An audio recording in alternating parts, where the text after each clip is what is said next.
After winning last time out, Nikolai Agard has taken the lead in the Apex Racing League GT3 trophy. With 5 different winners in the first 5 rounds, there are still plenty more surprises to come for us in the final 3 rounds of the season. Welcome to round 6 of the championship.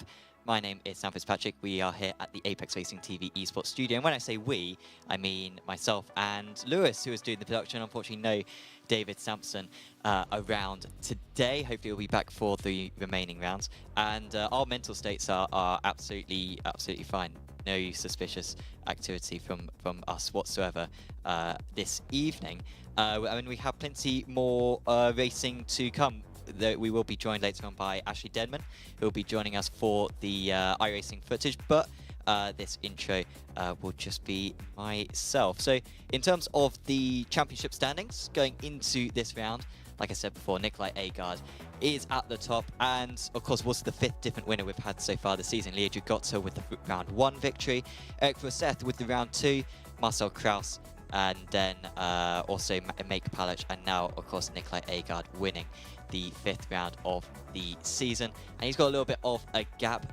Those points do now consider the drop score as well, but it's still very much open. Really, the top 4 drivers all with a chance of that one. In terms of the Pro-Am Championship, we currently have Aiden Carter just by 1 point clear of Yehor Zvudaetsky, who had a little bit of a tricky one last time out. Of course, Yehor's been absolutely fantastic in qualifying the last 2 rounds, but has been involved in 2 turn 1 collisions. Otherwise, he would be quite far ahead in the championship. His drop score is very weak, and with the drop scores being taken into account, he is just 1 point behind Aiden Carter, who has been relentlessly consistent so far this season. And in the Amateur Championship, we've got Martin Varga at the top, and he's ahead of Jakob Trinkel. Varga, of course, who was so dominant in the first 3 rounds, took pole every one of the first 3 rounds. Hasn't quite been so dominant in recent rounds, but still has been able to score good points on the podium back at Suzuka, and then 4th position last time out at Nürburgring, so still scoring good points. And the Teams Championship is one of the really most interesting ones this season, because Corsair Racing 1 currently have the advantage, but watch out for Grofter Canton Auto, because Eric Roseth, who is one of the most successful drivers and experienced drivers in the series, is back for this round. He's missed the last 3 rounds after taking the round 2 victory, and that will really help Grofter Canton Auto pick up some points. Of course, Mag Performance SRT should not rule them out either. Currently in 3rd position in the teams, and still with an opportunity to come back. Here is our calendar. Of course, we are incredibly getting towards the end of the season already. This is round 6 at Mugello. We've just got Bathurst and Imola to come in this season, which has absolutely flown by. And so the points really are going to matter, and the championship standings don't have too much of an opportunity to change, but with the points so close, I expect still to see some chopping and changing. In terms of the format, we're going back to the B format for today. So we've got a 25-minute race 1 and a 30-minute race 2. It's a 10-car inverted grid for that race 2. So that 10th position is going to be very lucrative in race 1 if you can get on the pole position for race 2.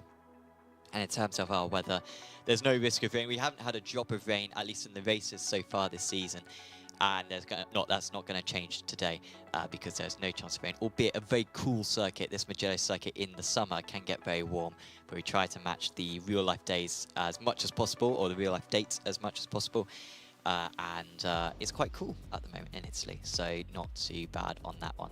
Of course, a shout out to Apex Racing Academy. You can take advantage of their Black Friday deals, which are still going on, but will not be going on for a whole lot longer. This is the best time of the year to get an Apex Racing Academy subscription, and by using the code BFGold2025 you can get 25% off an annual gold, but if you use the BF2025 you can get 40% off an annual silver subscription. So if you want to get a subscription to a setup shop, this is absolutely the best time to do it for the entire year. So definitely head over to apexracingac.com. You can also check out the SDK Gaming Black Friday deals as well, with more discount codes on that. So do head over to sdk-gaming.co.uk to take advantage of those deals as well. In terms of our track for today, we've got Mugello, and you can see it right there, a circuit which was added to iRacing a couple of years ago and has been generally a circuit which gets used occasionally, I guess. Of course, Mugello is in the official series for the GT3 Sprint series, I believe it is. I think it's GT3 Sprint, might be IMSA, but is being used for that series, but isn't always used, so will be the first time that a few of these trails are racing here today. And of course, the first few corners absolutely flow one into the other, and generally the flow of the circuit is not matched by too many. Really only other Italian circuits like Imola, I think, can really rival this. I guess Suzuka as well. And in terms of a motorbike circuit, this place is regarded probably up there with Phillip Island as one of the absolute best in the world. Casanova, which you're seeing there, down into Savelli, one of the best sections, of course, downhill. And in these GT3 cars, you're barely lifting through T7, barely lifting through T8 as well. The uphill nature of the corner slowing the car down. And I expect to see the drivers using all the curb and running right up to the gravel traps, which line pretty much every part of this circuit. T9 is pretty tough, and then you go over the crest downhill into T10 and 11. Going to be tough with the off tracks around this circuit. These GT3 cars can deal with the curbs pretty well, and so particularly on the inside of the circuit, they will be pushing those track limits. So watch out for the 20 instance, because certainly back at Suzuka we saw that come to fruition a lot. T12, very long corner, and a couple of different lines you can take there. You don't want to go too wide because you want to keep the car open for T13, 14, barely corners. But you still need to be wary of it if you are alongside going in. And then T15, an absolutely swooping corner, elevation change, going downhill. And it's a pretty long run down into the finish line as well. So certainly in Moto 3, quite often you see sort of a change for position right at the end. Of course, GT3 cars don't have the strongest draft, but don't necessarily rule out a run to the line for one of the positions further down the order. In terms of my picks, who I think is going to win today, which anyone who ever tunes into this means absolutely nothing. But my pick's Adam Watson, because I think David always picks Adam, and so I sort of felt like I should pick Adam today, and hopefully he'll actually win. He hasn't won so far this season, but that would be quite nice to put that on David. In terms of the Prams, Jehož Zvudajetski, really just so strong this season. Of course, has been very unlucky in the last couple of rounds of the championship due to a couple of lap 1 incidents. One was his fault, one was certainly not his fault, but he has been so strong, and you got to back the Ukrainian to have another strong performance today. And in the amateurs, Christian Malczuk, a driver who I think I've picked the last 3 rounds, pretty much swore an oath to pick him until he wins. He is 3rd place in the championship, and he's been on the podium 4 out of 5 rounds this season. So a win you would think is coming, and of course if he is going to challenge for the championship win, he's probably going to have to start winning from tonight onwards, because he's got a fair few points to make up in the championship. Qualifying has just started, but we're going to go to an advert now, and when we're back, you won't just hear my tones, you'll also hear the tones of Ashley Denman. So we'll go to an advert now, and we'll be covering the qualifying action. Are you struggling for consistency in your sim racing? Does your iRating look like a roller coaster? If so, we have good news for you. The way to get more consistent is to first understand what you're doing differently than the professionals. And VRS is the answer. With our competitive subscription, you will have the telemetry, setups, tutorials, and everything else you need to fully analyze your driving. Our data packs and the ability to compare your driving with the best in the world will show you exactly where to adjust your inputs, change your driving line, and shave seconds off of your lap times. And our powerful and precise Direct Force Pro wheelbase and precision pedals are being used by some of the world's best drivers. All these champions agree that VRS hardware is not just the best on the market, it's also priced well below the competition. So if you're looking to upgrade to direct drive and the best pedals in sim racing, VRS is your answer. If you want to get better, get faster, and make it happen sooner rather than later, you owe it to yourself to find out why so many people are switching to VRS. You'll be so glad that you did. Visit www.virtualracingschool.com and learn why the best use VRS. Welcome to Mugello. We are now just in the early stages of qualifying. Of course, I am Sam Fitzpatrick, but we should be able to introduce now Ashley Denman, who joins us. Ashley, how are you doing? Yeah, brilliant. Thank you very much, Sam, for having me here as well, and looking forward to this one, of course. I think you mentioned there Mugello, one of the best sort of flowing circuits, I'd argue, probably around the world, in fact, and I know Imola, of course, rivals that, but it's one of my all-time favourite circuits as well, Sam, so yeah, real privilege to be here. Absolutely, yeah, you've certainly picked a good one for to jump in for this round. It should be a really good one. In terms of the qualifying format, we've got, of course, 32 minutes of qualifying. The first 10 minutes are for the amateur drivers, the next 10 minutes are for the pro-am drivers, and then the last 12 are for the pro drivers. So, yeah, currently we're just in the early stages, so just the first part of qualifying with the amateurs out there as a little bit too much curb there being taken by Martin Varga, which I think is going to be something we see a lot today, actually, in terms of the curbs. They are pretty intimidating around here, but they sort of have to be in order to deter the drivers from cutting the course, which I fear might be quite a common thing. That corner there, through the chicane, another one where it's very easy to pick up a 1x. Yeah, there's a few corners around here. I actually did a bit of the track myself, trying to re-familiarise it with all of the undulations, the bumps, the curbs, everything, Sam. So I've done a few laps earlier. I think I got close to the 45s myself, so I might be all right amongst the amateurs, but that would probably be me at my very best on a good day, shall we say. But yeah, you're right. The curbs are definitely one thing, and of course those little sausage curbs you get on the apex of the corners, they are there to stop you from absolutely blitzing the track limits, and rightly so, because you really can sort of abuse it, but of course on the flip side to that, they will be penalised for it.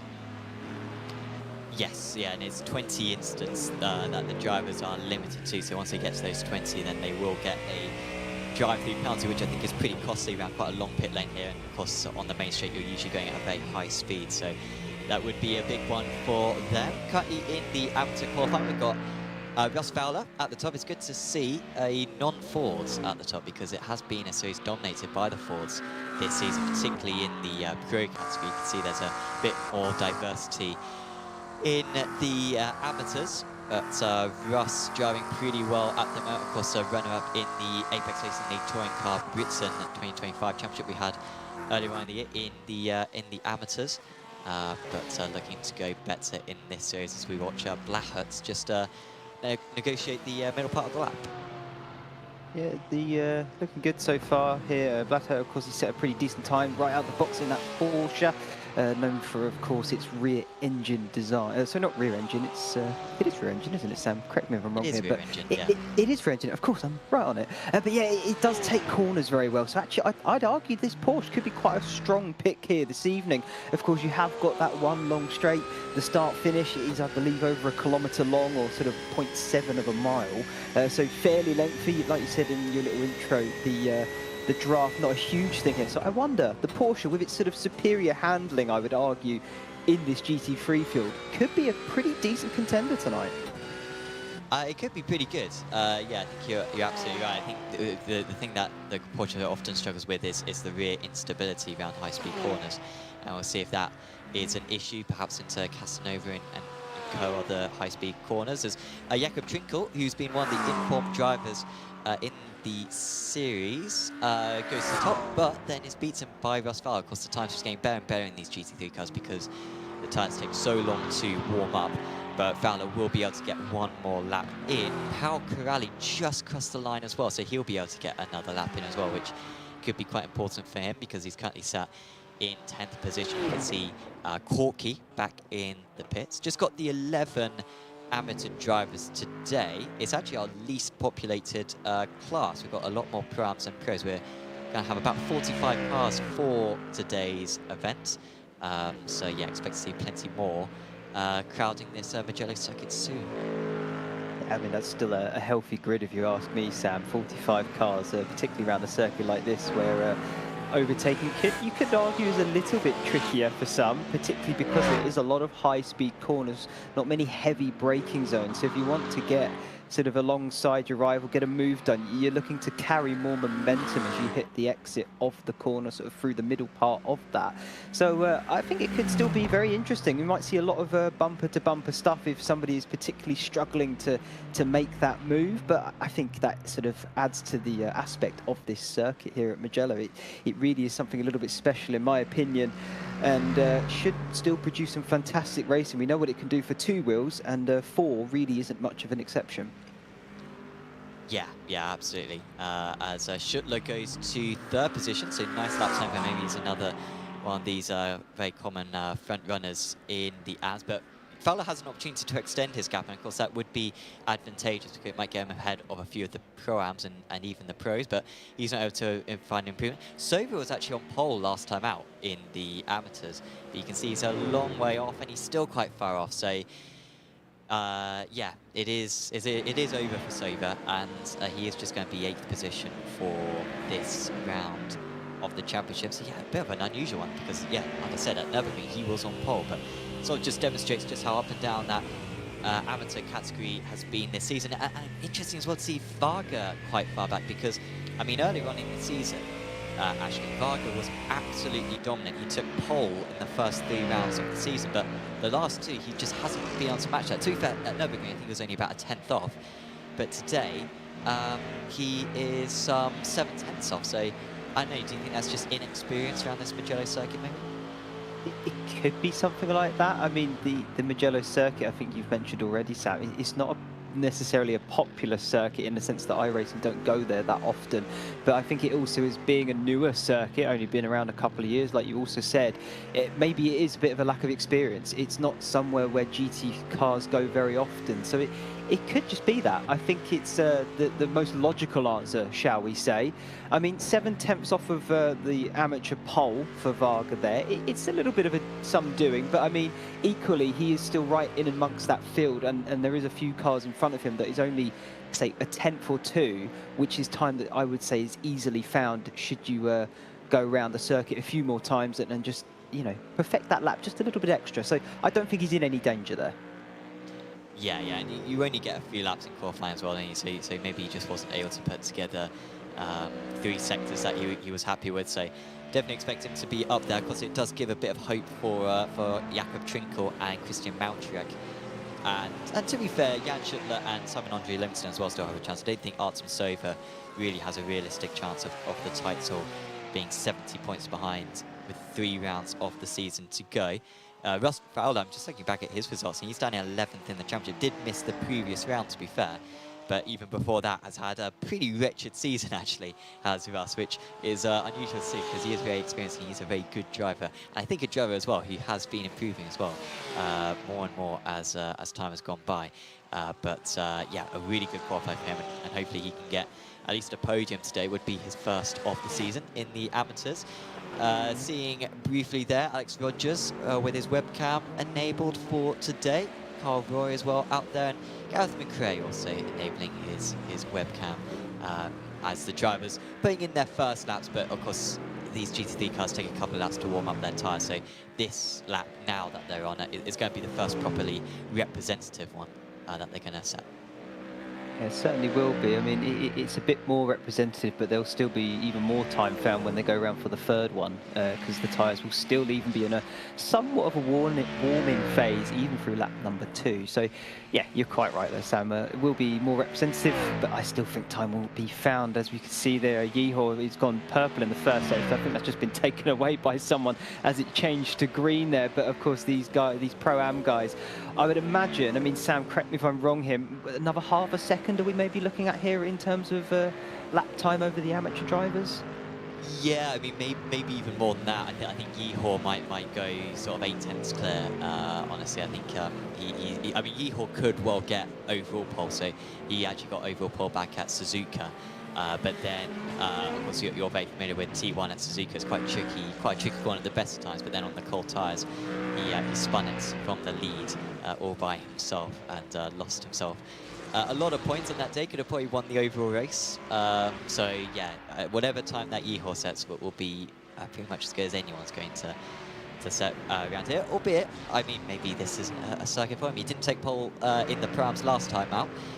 But he is currently on pole here, 0.4 of a second clear, and into the 44s for the first time. We'll see if anyone can get close. Gordon Hawk has really been the main rival to him in recent times, but he's just sat in 7th place. Aiden Carter, currently the championship leader by 1 point over Zudayetsky.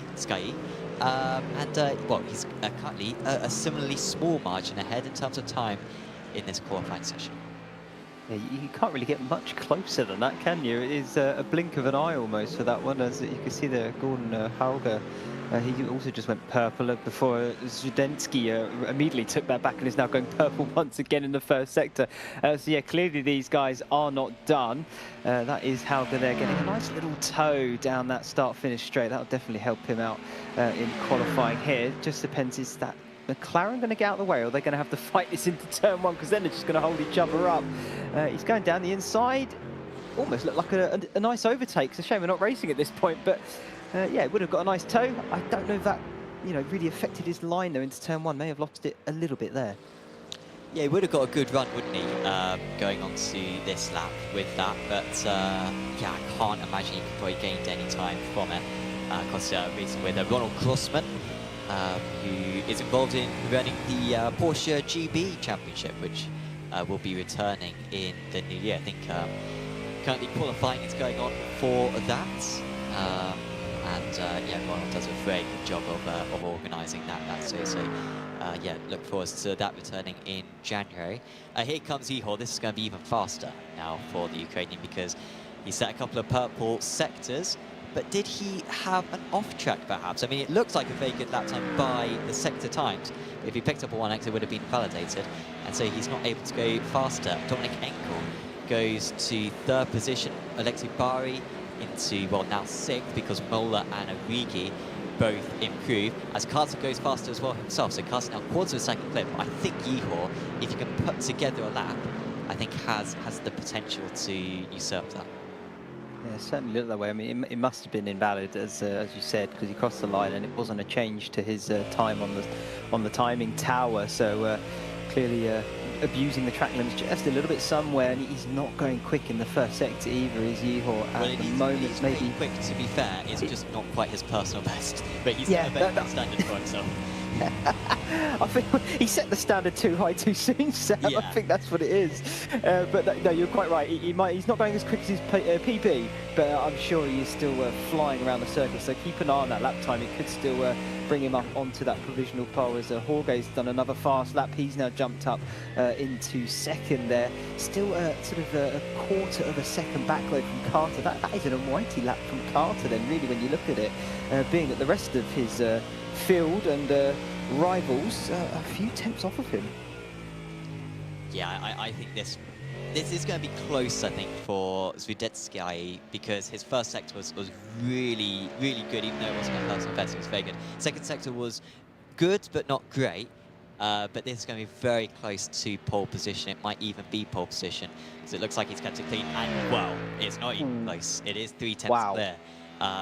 Which yeah, shows how good that lap was. The final sector, I think it's mainly the first sector, but to be fair, Gordon Hawg actually, I mean, Gordon was absolutely lighting up the sign. Hawg is probably on we've got so Hawk's lap is currently 2/10 faster than Zudetskayi's lap through the first two.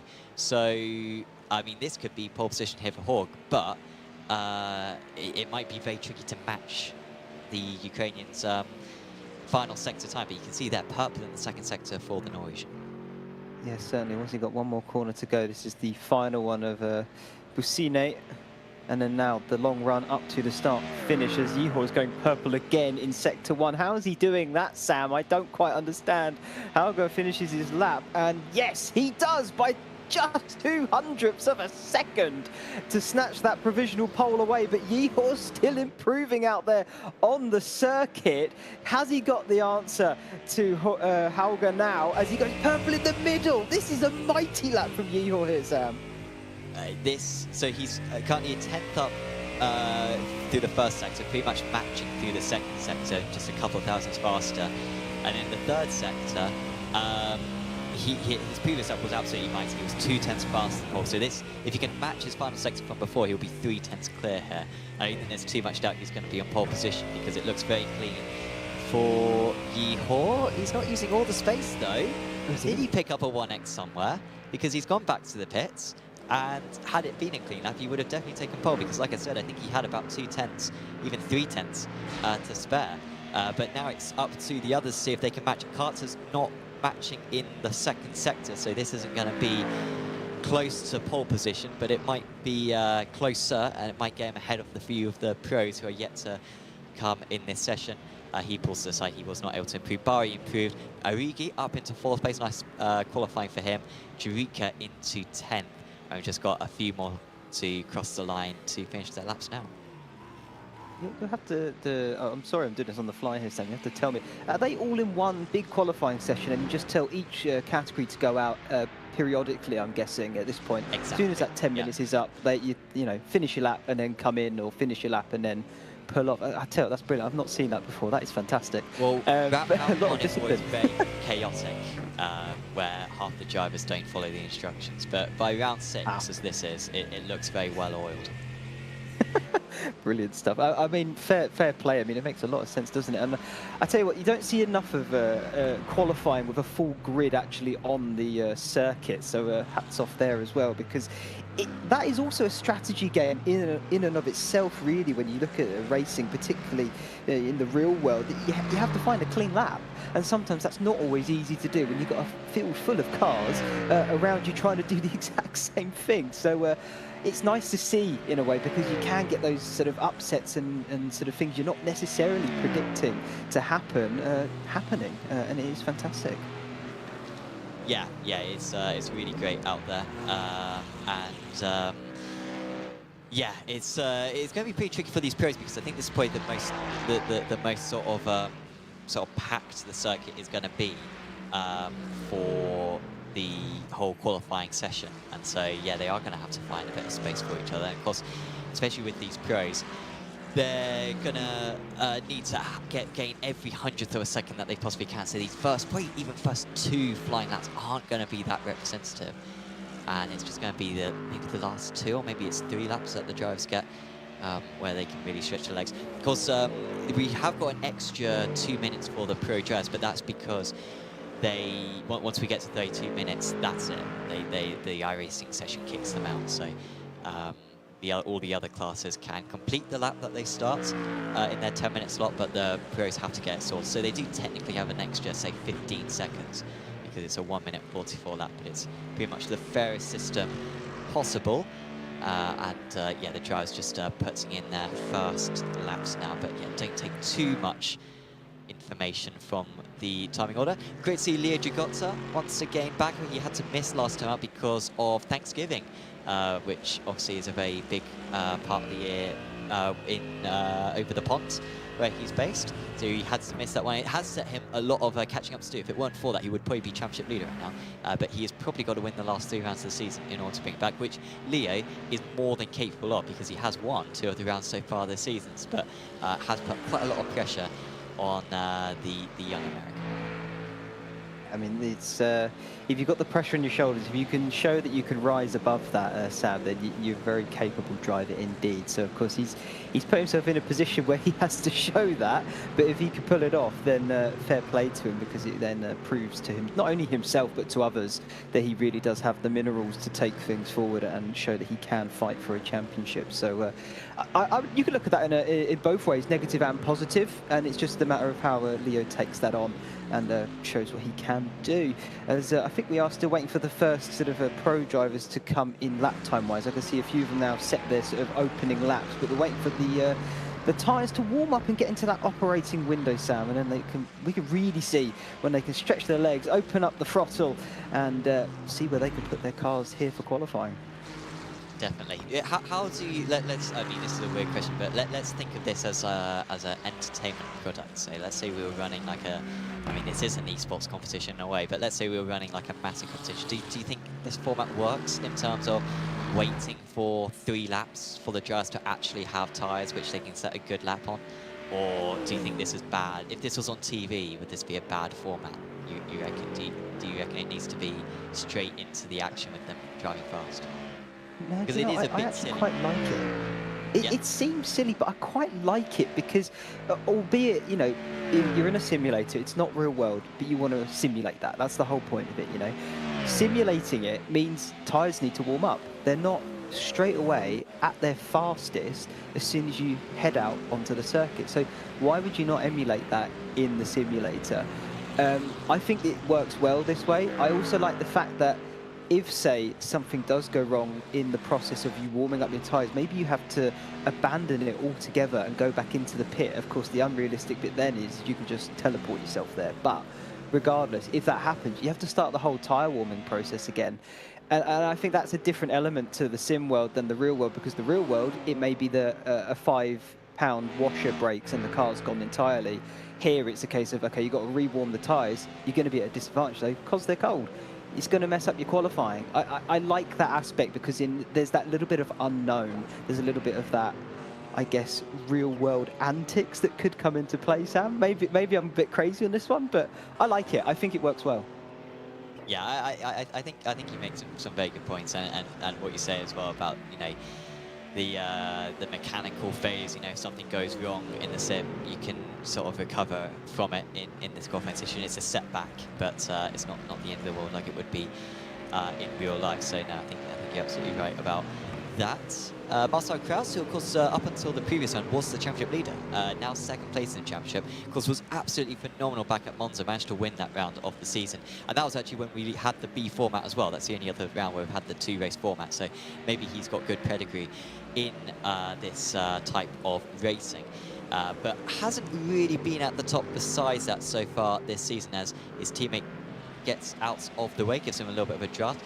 Paluch moves up to P3. Of course, don't expect Horgs and Svidetskayi's times to be beaten easily. I think they will be beaten by a couple of drivers, but Horg and Svidetskayi, apologies, I will get his name by the end of the season. They are usually sort of second or third row of the grid, so the Pro's putting in some pretty good times right now, but not able to match. It's Paluch who's got closest. Great to see Eric Grosseth back. He's there in P6. Dragotsa, of course, 2-time winner in 7th. Agard, winner last time out, championship leader. Where can he go? Looks like that was an invalidated lap time, so a lot of work for him to still do. Yeah, he was going purple from what I could see on the timing screen, so he's definitely got the pace there to be challenging for that pole position. If he doesn't get it or get near it, I'll be quite surprised. Typically, looking back at the sort of previous rounds he's been very dominant in the sense that he's always been right at the front points-wise and position-wise. So, you know, looking at his drop round is still an impressive 80 points. So, when you look at it like that, I would imagine Ogor is going to definitely be a man to be right up there contending once again. So don't count him out, I wouldn't imagine. But yeah, it's shaping up to be quite a good end here to qualify. And of course, Hauger is still on that provisional par with Zudensky. I'm sorry, Sam. I know you and I are going to mess this up for the rest of it. Zudensky is what I tried to say. Yeah. pressure's on. We'll get there. I mean, I've Oh, had 6 dear. rounds to get it good, and I'm still struggling. You're fine to struggle with this being your first rounds in the series, as Seth crosses the line, unable to find him. Jugotza's about to cross the line though, and he's improving so far in this one, so I think this will put him up, but only by 1 place, up to 7. Yeah, that's impressive. It's good to see the Merc with Ferrari and the Aston able to compete and get mixed in amongst the Fords there. So nice to see that they are able to do it. I mean, my battle of choice, car of choice, I should say, Sam, would be the Aston, particularly where that's joined in on the iRacing rostrum now. And I tell you, it's a brilliant car to drive with the, it's of course, front engine, so you get a little bit of the understeer there, but I think that maybe suits me a bit better, and maybe some other drivers as well. And got some decent lap time in it. It's definitely good on its fuel. That's nice to always bear in mind. So you can probably take a bit of extra of that out when you get into the race itself, because I think you're right in that it's a sprint race, isn't it? So we've got 25 and then 30 minutes, I want to say, Yeah. from race 1 to 2. So of course, being that it's a bit nicer on the fuel, from my experience at least anyway, you can take a little bit of it out, and that will give you a little bit of extra performance as well. Yeah, very, very true. Agard just crossing the line there and still not playing in an eligible lap. I think he did this at Nürburgring, to be fair, where I think he only set 1 eligible lap out of 5, but the lap that he did set was enough for pole position. It's not exactly how you want to go racing every single week, because it puts a lot of jeopardy, but this lap looks a lot cleaner. I think we saw the 1x he picked up on the previous one, but you do wonder whether he's having to leave just a little bit on the counter here to ensure he doesn't go over the limit. Palach, 1/1000th of a second behind Gordon Haug. He's been the fastest pro driver throughout this qualifying session, but he was unable to beat the Pro-Am, and we've got Pro-Ams in 1 and 3 at the moment, and all these drivers now starting a lap. They will not have time to finish it. Dragota moves up to 5th position. It is getting very close at the top, and really I think we're waiting for maybe Jack Osborne or Nikolai Agard as drivers who can rival Haug at the top. Winkler with a nice qualifying for him. Here comes Agard, championship leader. He needs at least a good lap, and it looks like a good lap. I think he'll be easily enough for the front 2 rows of the grid, but can he get onto pole position? No, it is just the front 2 rows of the grid. His final sector was good. Palach's final sector was absolutely absurdly good. I don't know if he got a draft to the line, but he made up a lot of time there. Still waiting for a few more of these pros, because we've got 15 seconds to go. It will just be Rhys Saunders, the only one who can still set an improvement. Marcel Kraus, who was 2nd place in the championship, is down in 27th on the grid. Must have not got a clean lap in. And, well, he's still out there midway around the lap, but he will not have time to complete his lap.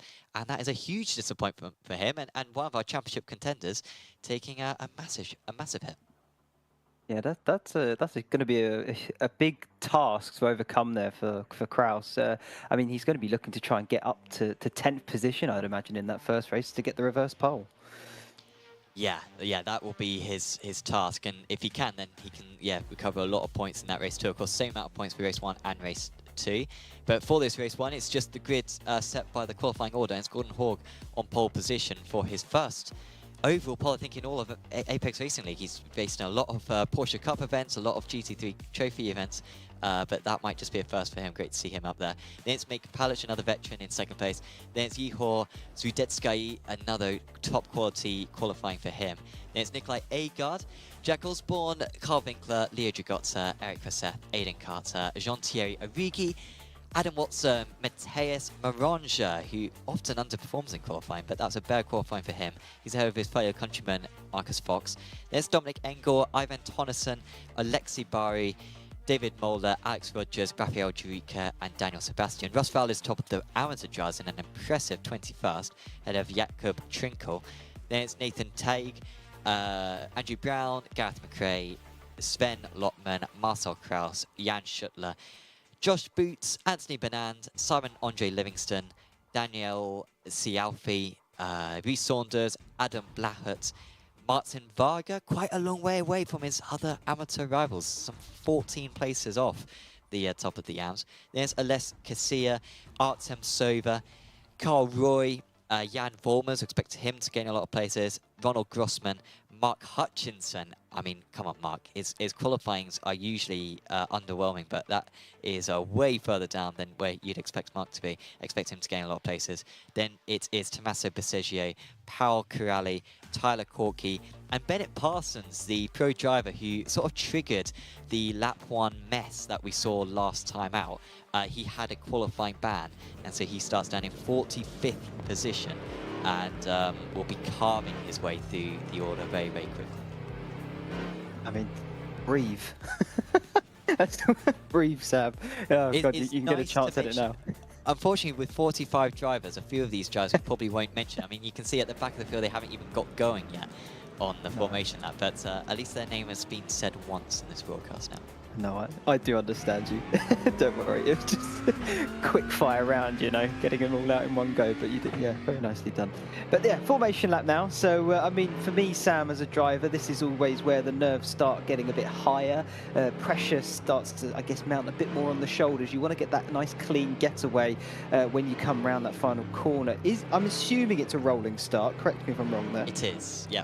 This is, yeah, fantastic. So, of course, you're looking to try and make sure you're not going to lose sight of the guy in front of you. But if you can see a few cars further forward and sort of predict when they're going, you can almost get a bit of a jump on the people around you. And so you can pick up some early positions there, which would be nice. But, yeah, for me, pressure starts mounting, nerves start getting a bit higher, and that's when obviously mistakes creep in. So you really want to keep yourself a level head, and that is always hard as a driver. I'm sure these guys, they're all professional at it. And hopefully get a nice clean first turn. Well, of course, well, I dislike referencing Formula 1 too much because, of course, there are other series of Formula out there and other racing series out there. However, of course, there was one F1 race held here at Mugello back in 2020, and the most famous moment of that race was the rolling start. And that was a single file start where Bottas, I think, I'm not sure if I don't think Bottas got a penalty for it, but he left it just very, very late until he went, and some of the drivers further back thought that they had gone, and then they saw just a wall of cars in front of them. And thankfully, of course, F1 cars are very, very safe, and no one got hurt, but it was a very nasty accident on that day and wiped out about a quarter of the field. Yeah, hopefully we don't see any repeats of that, but I think this should be hopefully an all-right lap 1. I mean, obviously T1 is a very long one, but it's quite wide. But then I think it's T2 and T3 where it tightens up, and then of course it keeps tightening up down to like Casanova and Co, where hopefully the drives a single file by the time they get down there. So yeah, if we get through T1 safely, don't necessarily anticipate that we're home and dry. I think it'll only be about halfway around lap 1 where we can start to count our chickens. I can confirm Bottas did not get a penalty for that, and I think no, he didn't, and he didn't deserve one. He did nothing wrong. It was just the nature of the way it happened, I suppose, wasn't it, Sam? But yeah, like you say, racing is not always the top single-seater category. Of course, there is many other forms, as you say. This being one of them, GT3s, and I'd argue one of the, well, if it's not one of the most popular sort of hard tops, it probably is the most popular hard top category, simply because it is loved by absolutely millions. And you know, whether you're a driver or a follower, of course it does produce fantastic racing action all the way up and down the field. So it really is a fantastic spectacle. As we are rounding the final corner now, Sam, I'm sure when we see that Porsche car dart off, they will be going. Yeah, and it's Gordon Hawk who has control of the field once that Porsche pace car comes in, because it's a sprint race here, as already Hawk wasting no time going for it as soon as he possibly could, and it looks like it's worked very well. He's gone for the anti-Bottas, and he is already well clear of Make Palic, who gets into single file. He's able to hold off Zudetskyi heading into T1, but he's going to have some movements back into the middle of the circuit. Watch out for Nikolai Agard, who's looking to the outside. A couple of the drivers, Jack Osborne coming off the inside just behind as Agard goes the long way round. I don't think he's going to quite be alongside now. He's going to have to look behind because Osborne is looking very aggressive, hasn't got the champion leader, but has to slot back into position. As there's been a mistake for Palic out into the gravel. I think that was just a slide for him on the cold tyres, and he drops back the engine. Gosson tries to take advantage in the top Mercedes, the only non-Ford out of the top 7 at the moment. and still a little bit more gravel being picked up, but that was an unforced error for Palach, and it's dropped him from 2nd down to 6th. Yeah, the problem with that as well is it could even have a bigger knock-on effect now, because like we say earlier on, this is one of the most flowy circuits, I think, probably in the world, and they all lead into one another. As this is Andrew Brown trying to have a look, as that's one of the cars going a little bit too wide into the gravel, picks it up nicely though, keeps it moving in the right direction, but will lose momentum. And that was the key thing I was going to mention for Palach, is the fact that he's lost that momentum, and therefore he's going to start suffering at the hands of the drivers behind him, because they're going to pick on him like a kid in the playground that's potentially in the corner. Not that you should, but you're going to. Absolutely, absolutely. And, well, it looks like he's been able to stem that flow for now. I think what helps is he's got his core sim racing teammate right behind him, Carl Winkler, who's less likely to pick on his friends. Yeah, stays behind in P7. Osborne coming under quite a bit of pressure from Leo Gigotta. Of course, always got to spin around, and it's Josh Boots who has spun at the final corner. Gets back going, but of course the gravel traps here, very, very costly. So sticky is the gravel, and if you go into it, then it really does decelerate your car quite a bit. Here comes Gigotta up the inside of Osborne, who was trying to have a go at A-Guard, but we saw, at least on lap 1, this T2 inside line is quite advantageous. Trying to stay alongside there is Gigotta, but he had to slot in behind, and A-Guard barely holding on to P3, but he's keeping Osborne behind as it stands.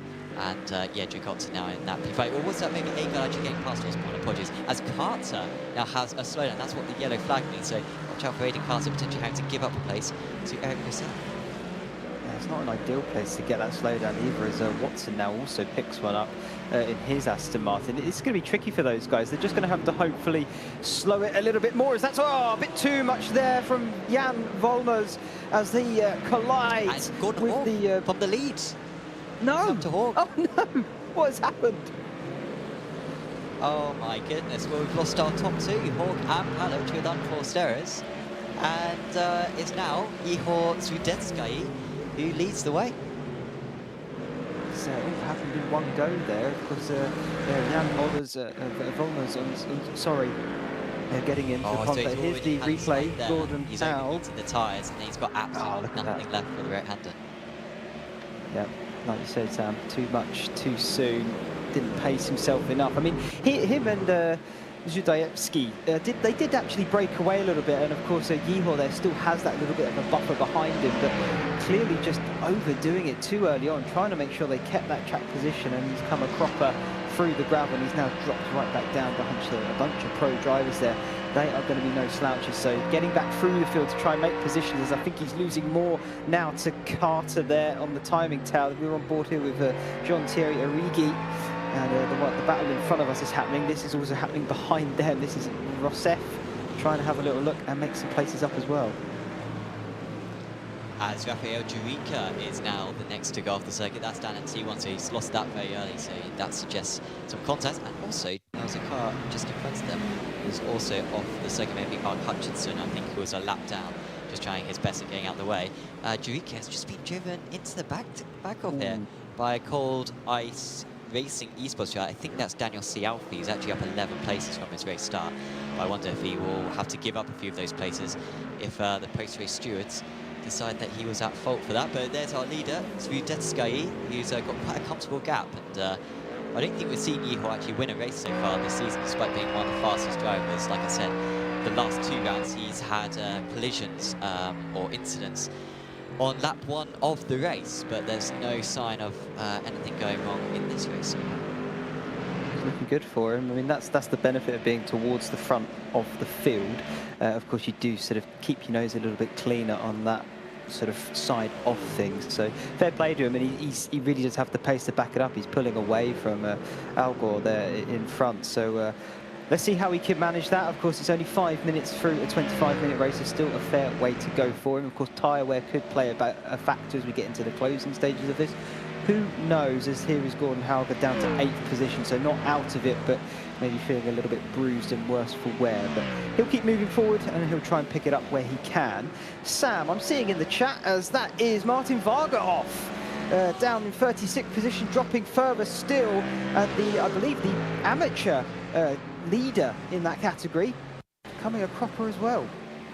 Yeah, that is really bad for Varga. It looks like it's going to be by himself, or does he get a helping hand by the Altitude Esports car behind him? No, another incident where you sort of go into the corner, overheat the tyres with a slide, and then you sort of get late around the corner, and you've absolutely got nothing left. As Dominic Engel is the next to go off the circuit, and he was up in the top 15, was Engel, but he has spun around, and is that maybe a Riki perhaps behind? I'm not quite sure. There's a little bit of something going on ahead, but it is all by himself for Engel. Hitting that gravel and then hitting the wall as well.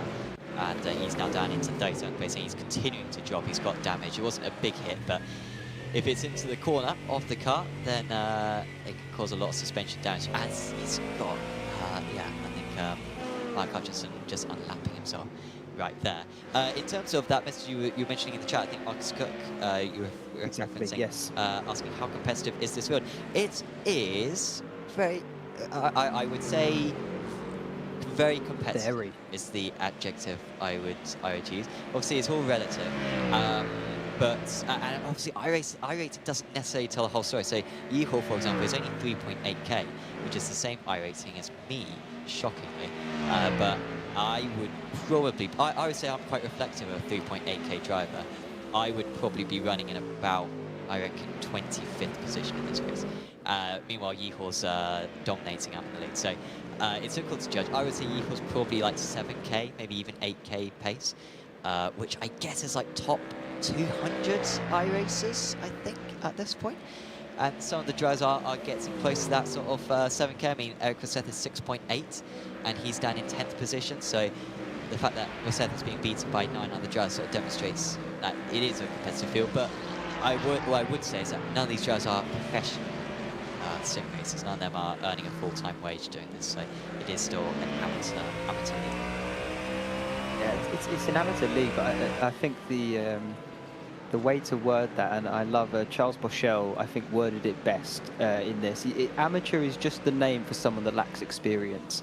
It doesn't mean they're slow in the slightest. So yeah, it's an amateur event, like you say, Sam, but the competitiveness and the speed of these guys, it could easily rival some of those that are in the professional business in the real world. Quite easily and comfortably, I would imagine, too. So and the skills transfer, which is the fantastic thing. So that's why I think a simulator, and particularly one that is as good as iRacing, arguably the best out there, it really can show that, you know, people, if they had the budget to go do it in the real thing, there could be so many different world champions out there, and it wouldn't necessarily always be the same. But, you know, that would be more of a political game. You'd have to play with costs and everything. But yeah. Like, it's a representative idea. Real life motorsport is a very unusual thing where it is a pay to enter thing. You know, like fundamentally, if you want to race in British touring cars, all you need to do is if you've got the money, then you can race in it pretty much. But of course, you need sponsors attached to you or have a lot of wealth yourself in order to do it. So no doubt some of these drivers are much more talented than the real life professionals. But unfortunately, they don't have £500,000 a year to spend on a real life car, as the vast majority of people do. But yes, that is the situation there. But I think this racing, in a way, is a lot more fun. You don't have to travel each weekend, and yeah, instead, from the comfort of their homes, they can race. And Adam Watson is currently racing against Gordon Hawke, who of course was leading earlier on. It seems to have sort of recouped a bit and back into the rhythm of it, and you'd love to be able to overtake the Aston Martin driver.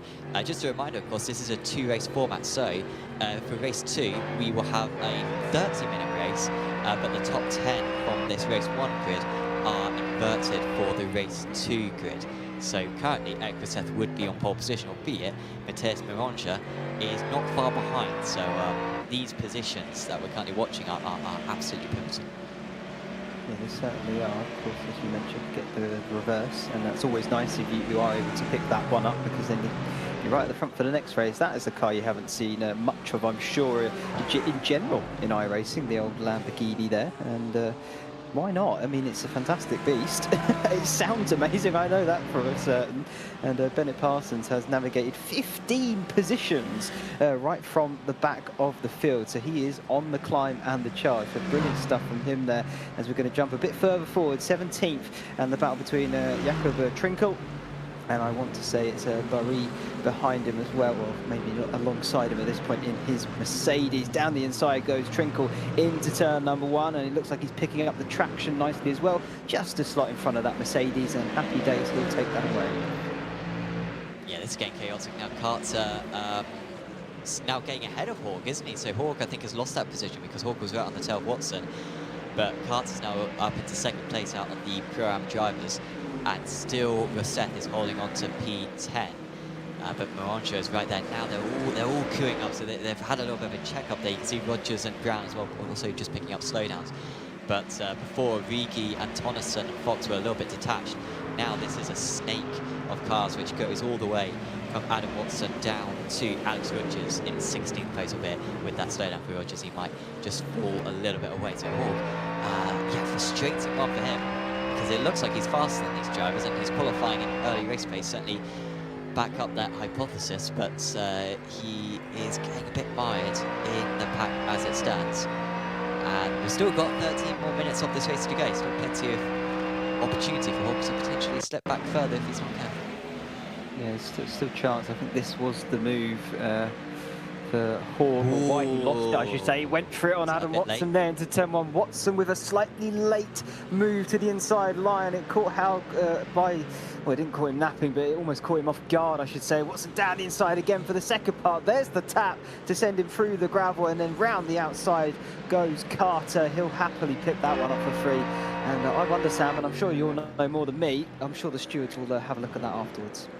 Yeah, that looks pretty naughty there from Watson, as Dragotta is alongside Hallich, and I think that's Dragotta getting... Is that Dragotta getting past Perch? No, he just got the move, but saw him move up. Yeah. Yeah. So yeah, Dragotta up into 4th position now. So yeah, very good run for him at the moment.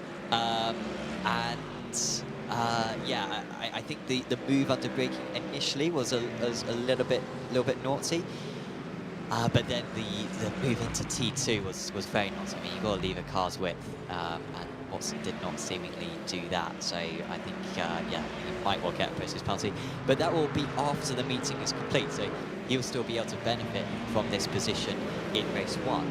And get a good position for race 2. He's in the top 10, but then he might get, say, a 10-second post-race penalty, which will cost him points if that's what the stewards decide needs to be done. You may have just seen the orange flag, or the yellow flag come up for Jack Osborne, and he had a slowdown, so he drops back into Dragotta and co, but he's still ahead. Importantly, we watch now with Sialfi, who's already been in the wars a little bit. I think a penalty might be coming his way. And he's got Sven Lottman, who had a poor qualifying. Lottman down in 26th place, but he's made up 4 places since, and he's looking to make up another one.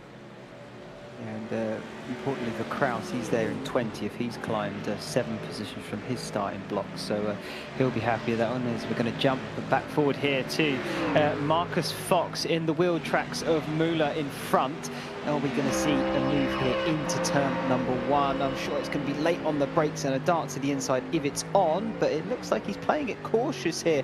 Oh, Fox doesn't go for the dive, so he's going to have to wait a bit longer, as this is Haug now on Carter. He's going to try and get the move done. I believe this is turn number 3 as they come down this little straight as you get into turn number 4, and Carter still with that inside line there for the first part of it. He'll swing back, but he's way ahead of Hauger now, and now Rosseth going to join the battle. Can he get that Ferrari alongside as they enter into Casanova? Not this time. Yeah, it's incredible, isn't it? Like, every time Hawk goes for a move, it seems to put him offline, and then he's more vulnerable to drivers behind. He's left himself a little bit vulnerable there as well. Rosseth looking quite patient right now. I guess he's probably concerned about being put offline himself, because if he finishes 10th, if anything, he'd probably prefer that to finishing 9th, because then he'll be on pole position. I think probably his main concern is being put offline and Morancha going past. Looks like Mola has gone past Tonneson, and Tonneson has dropped a couple of places actually. Didn't think he had a slowdown, didn't see a yellow flag come up next to his name, but maybe he ran wide into the gravel, and that is why he's had to come quite so slowly there. So Tonneson now down to 15th place, actually where he started in this race. No love lost there, I'd imagine, you know, finishing where you start. Some people consider that a good race. In my book, I consider that a fairly decent race, providing I qualified well, of course. But yeah, he'll be fine there in 15th. He'll pick up a decent host of points still at least. But of course, you do want to be climbing ever higher. As we're back on board with the leaders then, Nikolai Algor in second, trying to close that gap to Studentski in first, 1.7 the gap. I think it's pretty much stayed that the whole time, as this is Rossef now on the exit of turn 1. Turn number 2 has that inside line. Halger goes deep and is offline once again, but brings it back to the racing line, but he's lost momentum. He's going to lose that position to Rossef, and now he's got to keep an eye on Maringer behind, because Maringer's got alongside him. He's used Rossef a little bit as I guess a blockade, and Halger has lost another position. As who's that round? It's Origi. And he loses his rear wing, which has been a common theme this season in terms of you tap the rear of any of these cars, particularly the Mustang, and the rear wing goes. And Origi, who was having a good round and has had a few good rounds, been in good form recently as the Frenchman, and it looked like he was just an instant third party in all of that. So Hawk is now outside of the top 10, just keeps on dropping back, and now it's Mironcha on reverse grid pole. This is a little bit back with Alex Rogers, and I think maybe how the spin happened. Oh, so they both spun around, so I missed Rogers spinning around. This was a little bit earlier on, sorry. Yeah, that's Rogers, and then almost an unsafe rejoin as well. So Rogers now down to 22nd place. The driver who he spun with, was it Marcus? It was Marcus Fox, right? And Fox now down into 25th. So I just thought their Halger had a slowdown. The little yellow flag came by his name. Things going from bad to worse for Gordon here. It's a real shame. I mean, if I was him when I was in P9, I think I would have just accepted that. But you know, it's the competitive spirit that gets in you. I can completely understand it. You want to get back any position you've lost. But I think sometimes it's better just to lose the battle and try and win the war in a sense. And I think Halger, it's almost like he's trying a bit too hard at this point to hang on. And I think he just needs to settle it down, get back into a flow, and just try and hang on to this 11th. If he can get 10th back, brilliant. You know, reverse grid pole, we can go and try for it once more. But yeah, it's tough, Sam. I mean, I know it as a driver myself. You probably know it as a driver yourself. You want to get back into things. You want to attack when you're down. And sometimes that's not the best thing. Yeah, it's very tricky. And of course, yeah, he was running in that 9th place, which is a pretty good place to be, because, like I said, I think Rosseth was not being too aggressive himself, sort of fearing dropping a place himself. But he went for it at T1, I think, did Rosseth. And yeah, here's a little bit of a replay of it. There was Mironja. Might be a little bit investigated for that, because he drove it in pretty deep. And then there's the contact behind it. Actually, yeah, we will argue that he was pitched around there. The other driver will argue that Origi sort of squeezed him a little bit there. Maybe Tonneson, he was going underneath. And yeah, that was all because of the checkup from the cars ahead. So Hawk now 1.5 seconds away from Roger, who is one of the fastest drivers on the grid. Had a storming run, I think went from 20th to 3rd last time, or 17th to 3rd last time out at Nürburgring. So wow. Always has much better race pace than qualifying pace does Mironja. And yeah, he's demonstrated that again today, as we see. Actually, just trying to recover one of the places he lost from that spin before. He's now moving alongside Anthony Bernard. Another Lamborghini there as well. Like I said earlier, fantastic to see. But Porsche on Lamborghini. Let's see who can win this battle. Down to turn number 1. Advantage Lamborghini having that inside line. But of course, Rogers, he's going to try and hang it around there. That Porsche normally having a little bit of a better turning based on the setup of that car. But the Lambo there of Bernard, able to just hang on and make sure that Rogers didn't get that position. He's going to have to regroup, try again. He's got a lot of pace here though, Alex has, and so I think it might be a bit of a matter of time, but time is closing in. There's less than 5 minutes to go, and yeah, closing stages now, Sam. So let's see where these guys all shake out.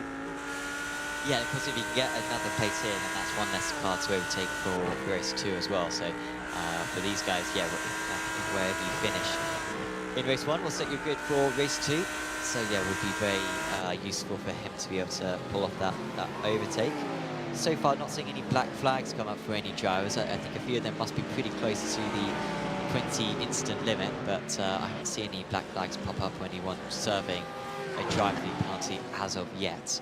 So still watch out for that potentially occurring. As what's happened to Zudetskyi?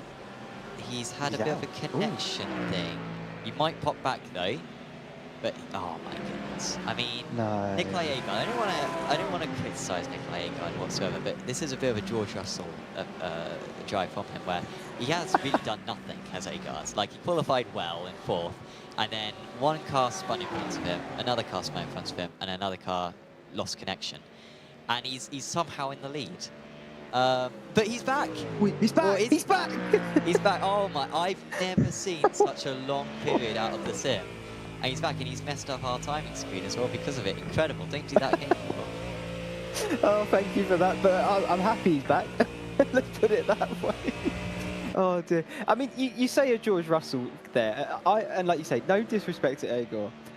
I'm also going to say no disrespect to it. The thing is, I'm actually going to bring it in a positive light here, Sam, because yeah, you're right. He hasn't necessarily done anything. He's got the pace though. He is there on merit.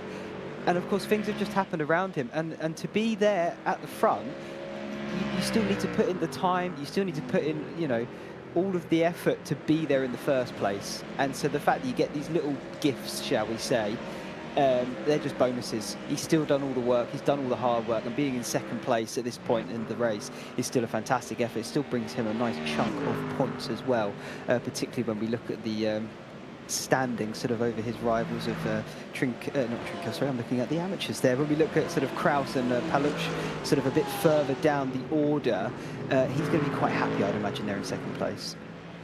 Yeah, he's going to be extending his championship lead as it stands. Of course, can all go very wrong in race 2, as I'm sure Nikolai, very experienced driver, he'll know that better than anyone else, but as long as he gets through a clean lap 1 in race 2, then he should be on course for extending that championship lead with Marcel Kraus. Was really struggling in qualifying, just wasn't able to get a clean lap in, and Kraus still quite far down the order, down in 17th place, getting 10 places, because we were sort of talking about him potentially getting into the top 10, and it was a long shot, and we just haven't had enough chaotic stuff happening for the top 10. We've had a few bits go on the skirmishes of the top 10, but yeah, not enough stuff happening. Kraus is still some 10 seconds away. Just trying to maybe get one more place if he can. Of course, not bad news as well for Mac Performance as well. 3rd place in the championship going into this round, but starting to lose a lot of points to Grofter, Canton, Auto, and Sim Racing 1. If this result stands, as we're watching Jack Osborne, who is dropping into the clutches of Leo Dragota, who's just got one more lap to go after this one, and Osborne is not on the bits of tarmac that he wants to be on, and he's left himself vulnerable here, and here comes Dragota, who needs every position he possibly can in order to keep his championship hopes alive. Wide goes Osborne, there's not going to be any grip out there, and Dragota's up into the podium places. That's 4 places getting from his race start. I wonder if that was, I don't want to say it's strategic, but I wonder if it maybe was a little bit strategic there from Osborne, because now you've got this incredibly long straight coming up. He, of course, needs to look at the exit and make sure he gets a decent one. Oh, no, he's deep and wide. Oh, that was a snap there from Adam Watson. Well held by him. He's going to lose a bit of time and a position, but I think he'll take that any day over completely losing the car altogether, as this is Osborne then on the back of Dragota into turn 1. This is what I was talking about, Sam, or so, yeah, not Dragota, apologies, it's Paluch. Oh, he's completely off again. What's going on? I wonder if he's just ran out of tyres, perhaps, which is very quick in a 25-minute race. I mean, we've been to Mugello before, and the tyre wear around here is one of the highest in all of iRacing, but I sort of thought yeah, I mean, he's absolutely coasting around, isn't he? So I'm not quite sure what's going on for him. He's going to lose a few more plates. I think he's probably running out of fuel. Yeah, it looks like he's been He's barely driving into the corners. I'm going to say, Sam, hang on. He's dropping a bit like a stone in water here. Rosseff's behind him. Maringer is behind him. Hauger also right there on the cusp of the top 10. Is this going to be enough for Osborne to hang on to it, or is he going to lose it right at the death? He's pulling over even to let them by, clearly just getting out the way of these guys. This is very odd. I mean, like you say, it could be tyres, but I feel in a sprint it's not that. This is probably fuel, isn't it? I think it probably is. It seems like he's going a little bit faster now, so Hawk desperate for him to slow up a bit more, but it's a long run down to the final right there. checkered flag, and he's still just ahead of Maringer. Here comes Detskayi, who's going to be able to win his first race of the season, and it's been a long time coming. Great points for him for the Prams, but I think we should probably see where Osborne is out on second. Osborne is dropping back, and he might splutter to the line as well. Here comes the run to the line, and Osborne might try to come back if he possibly can, but he's spluttering now. He's got absolutely nothing left. He timed it pretty well. That was pretty much as best he possibly could do, but it ends up as being P12 for Osborne from what would have been an easy podium, and that will be deeply frustrating.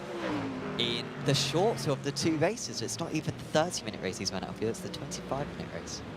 No, he's going to have to look at that and rethink the strategy when he gets to the 30-minute one, because, yeah, losing out on the fuel, I mean, it can happen to anyone, of course, but it's just so happened to be him on this occasion. Real shame for him. He lost over 7 seconds in that last lap, and of course, I all the way wonder down. if, I don't Crazy. know, maybe he has considered this, but of course it was a full formation lap, and so like that, and I reckon he was probably a formation lap's worth of fuel down.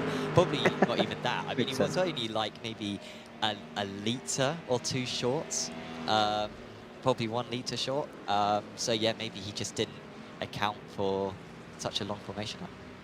No, but enough at the end of the day to cause issues as the rest of the field coming over the line now. Kyle Roy there, 37th. We've got Russ Fowler, he'll be next over the line. Quite a bit of a gap back to these guys. Here's Tyler Corky over the line now as well, and Dominic Engel rounding the final corner. But one driver still left out there, Corrali, P41. He'll be the final car to cross the checkered flag in his BMW. That'll be everybody, Sam. I mean, a dramatic end there as well. Yeah, very dramatic end. And of course, Gordon Hawk now, he gets the double pole position. It's a rare feat. It's rare that someone starts from pole position and then finishes 10th and goes on pole for race 2. But that is what he has achieved. So he gets another bite at the apple. And of course, he's got arguably less competitive drivers sat behind him on the grid. So maybe a chance there. There's the race 1 results. Of course, I won't go through everyone, but comfortable for Zdetskayi in the end, 5 seconds clear, and then also pretty comfortable for Agard to have 2nd place as well. Top of the amateur drivers was Jakob Trinkel up there in 15th place. So great points haul for him, especially with some of his rivals in the championship, most notably Martin Varga, way down the order after a spin for him. You can see him down in 31st place there. Some 50 seconds off the race lead, and then a few of our other drivers just trying to recover back as many places as they could for a better starting place for race 2. Another shout out, by the way, to Apex Racing Academy, because the Black Friday deals at Apex Racing Academy are still in progress, and you can get up to 40% off a silver subscription by using the code BF2025. You can also get 25% off an annual gold subscription with BF Gold 2025 as well. And of course, Apex Racing Academy providing setups and track guides for all of these cars that you're watching today in the GT3 category, but also many other cars in iRacing. I think over 40 other cars are being covered by the Academy. So head over to apexracingac.com in order to take advantage of that deal, because it is the cheapest you're going to get an Apex Racing Academy subscription for the entire year. So really do recommend you checking that out. But for race 2, how do we think the chances for Zdetskayi are to get back near the front from what we saw in that race 1? I mean, when we look at Hauger, and I will, unfortunately, it's going to be based off him here. He, of course, dropped through the pack. He could not, for the life of him, for some reason, get another move back up So I wonder with Zdajewski, if it's going to be a similar situation in that once you're sort of in that train, in that pack, it's just hard to find the momentum out of a corner to get alongside. We know it can be done. We've seen plenty of moves out there tonight, Sam, but I just wonder, the guys in front of him, of course, is the 9 behind him. Those guys are no slouches. They really are quick. So probably being in and around his pace, it's going to be hard to get a move done. Yeah, I think it will be tough. And so often we saw, wasn't it, that a driver would go for a move and then get put offline and then lose a place themselves. So it is a very tricky thing to manage, is that. Thanks to Wig Santiago for subscribing to Apex Racing TV, and thanks to everyone who's tuned in for this broadcast so far. Hopefully you're enjoying the action that we're seeing so far out on circuit. Certainly, I mean, even qualifying was a very exciting one with improvements very late on in the session, and race 1 was pretty good as well. And usually it's race 2, which is the most exciting in this one because it is a 10-car reverse grid. We have, of course, the full formation lap once again to come up, but we'll soon have your grid to show you for this race 2. And there it is, Hawk on pole, and then, of course, it's the top 10 inverts. So Moronja actually up there on the grid for once. So this is probably the best chance he's going to have at a race win all season. Roseth in third. I mean, that is an absolutely stacked top 3. Aiden Carter, Adam Watson, Carl Winkler, Nick Palic, Leo Gigotta, Nikolai Agard, and of course race 1 winner Ihor Zudetsky. And then, of course, Tonneson and Osborne, who were very competitive in race 1, just outside of that. So absolutely stacked top 12. Unsure who's going to come out on top for this one. I'm sort of rooting for Horg in a way because I fear for his mental state if he relinquishes another pole position. I don't think he's ever won a race in this series, I think, or in any ARL series. But like I said, he's a real veteran. He recently won the amateur championship in the Porsche Cup League, which sort of demonstrates just how far he's come over the last couple of months. He's gone from an amateur driver to one of the top pro drivers.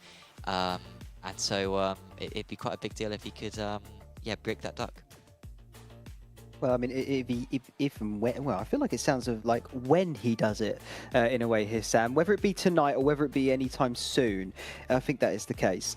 It'll be a massive barrier that he would have broken down for himself, and then he can probably go on to do even greater things. I mean, clearly already a very good driver. I mean, great driver, I would argue. He's certainly well and above me in that aspect. So it's just going to be one of those things that he's chasing it down. If he can do it tonight, like you say, I think I'm rooting for him as well in the fact that it's a bit of a redemption from race 1 there. But of course, we can't really pick the favourites. So I just look for some good racing action up and down the field as always. But if Hauger can do it, fantastic. I hope he really does enjoy it when he does get there. Yes, yeah, we'll see if he can yeah, get it done in this race. Of course, very nice images here at Mugello. It's a very picturesque circuit. I mean, absolutely stunning scenery around this part of Italy. And despite it being very sunny today, it is still quite cool out on circuit. So plenty of grip for these drivers, which is quite often a pain around this Mugello circuit because it does get so warm on iRacing around this circuit at times. But plenty of grip for these drivers to use. I think it's the 1st of March in Sim, and of course no risk of rain either, but albeit we do hope that we get some rain. Of course, next time out is going to be Bathurst, which I think of all the circuits to have a little bit of rain, I want it to be Bathurst, not as a driver but just as a spectator. I mean, I can tell you as well, experience here, the 12 hours from this year, it was rain, I think, non-stop for sort of the first 4 hours of the 12-hour event there, and it was absolute chaos. Cars in the wall every lap, regardless of taking it cautiously or not, and it was really treacherous. Even when it dried out, I mean, that racing line, it was so small. You really were balancing on the livid edge every single lap, so it's fantastic there. I mean, Bathurst is my favourite circuit in the world. I will categorically say that. Mugello's still way up there though, and yeah, especially in these rolling hills of Tuscany, Sam, like you say, the picturesque valley here that it sits in, really is something. Of course, it flocks MotoGP fans here every single year, and quite rightly so. Ferrari, of course, own the circuit as well, so it's got a big, rich history, even though it is fairly modern, made in 1974. So even with all of that, it's still fantastic. Yeah, I'll start a little bit of a debate in the YouTube chat. Like, obviously, the US has the best roster of circuits in the world. I don't think there's too much contention about that. But I mean, just from your perspective, actually, would you say the UK or Italy comes in second place? I think it is a two-way battle for that second place between those two nations. Honestly, maybe Germany as well. To be fair, maybe have a word in that.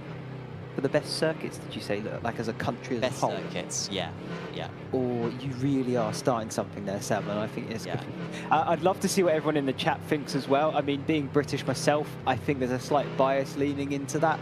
I think it also helps having more circuits as well in Britain, being that it's a very motorsport-rich country.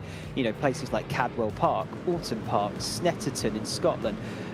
Sorry, not in Scotland. I'm thinking of Knockhill in Scotland, but Snetterton as well.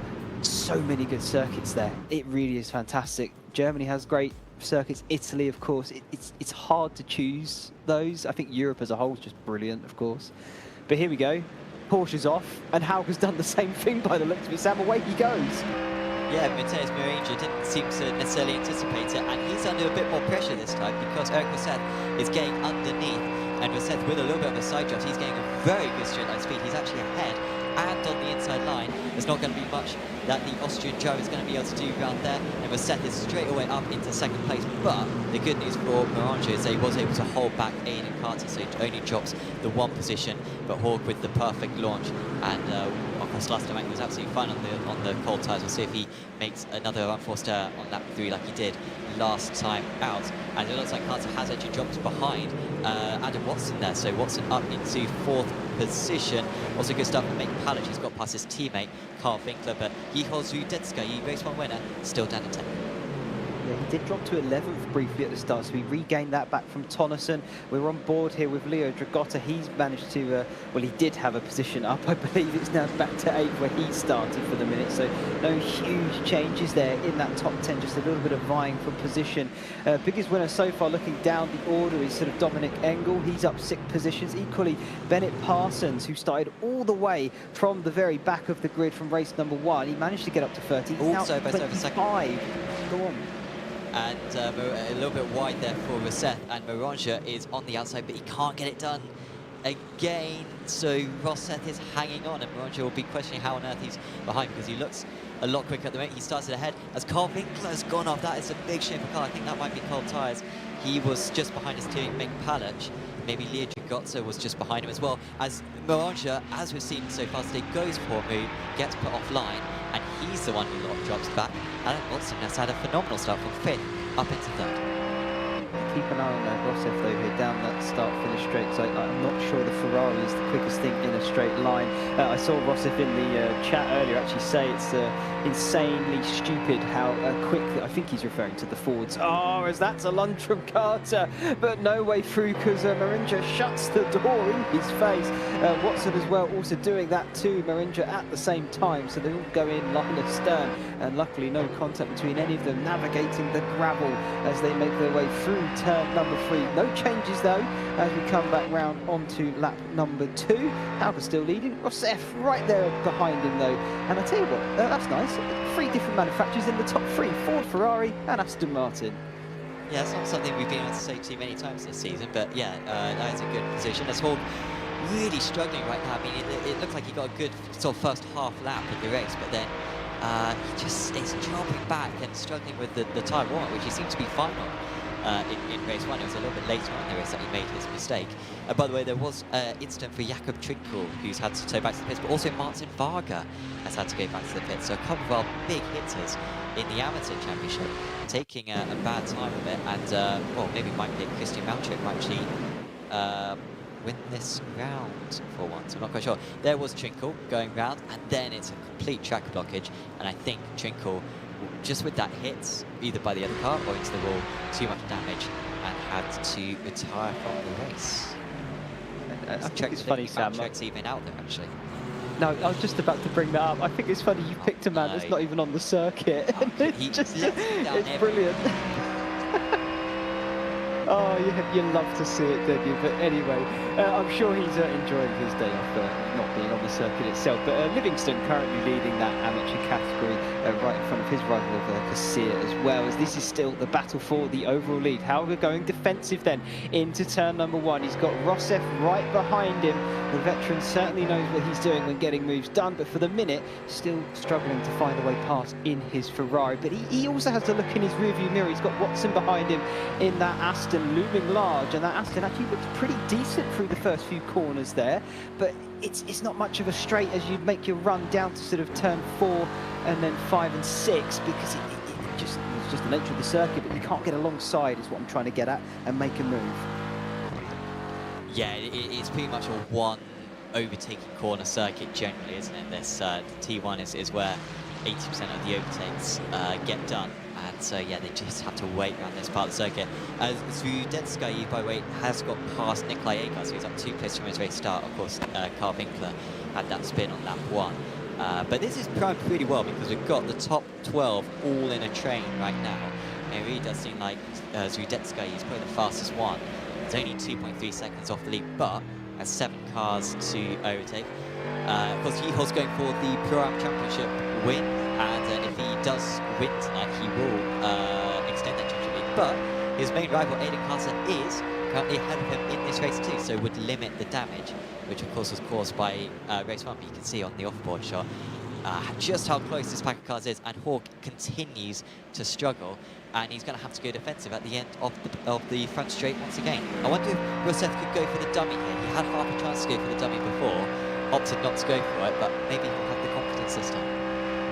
He's closing a little bit. I mean, just look at the straight line speed of that Ford Mustang. It truly is incredible. I think at the moment that is probably what is Hauger's saving grace, because through the corners he certainly hasn't got quite the same amount of speed as Rossef behind him. That sort of seems to be where that Ferrari is able to gain over him, as this is a move further back. This is Saunders then in P21 having a battle, I believe, with Winkler there in front of him.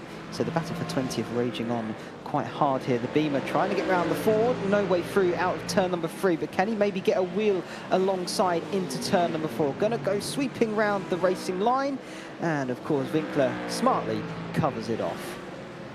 Yeah, so that's one position recover for Carl Winkler. He's got a little bit of a gap now up to Simon Andre Livingston, who's our leading amateur driver, due to the issues we had for Trinkle earlier on. As Bennett Parsons, miserable day for him, of course, had the qualifying ban, and when you start down in 45th position, there's very little you can do, and well, at least that's the qualifying ban served, so for the remaining rounds you'll be able to get back going. But yeah, very frustrating day for Parsons. Of course, Corson Racing 1, his team are going for the team's championship. They are the leaders in the team championship, but with Grofter Compton Auto doing very well today, they may well lose that advantage. Adam Watson just losing touch a little bit with the leaders now, and losing that bit of draft as Zudetskaya and Dragota are alongside 2 of the most exciting drivers in the series, and it's Nikolai Agard who's got a terrific draft on the pair of them, and well, Zudetskaya risks losing a position because here comes Agard all the way to the inside.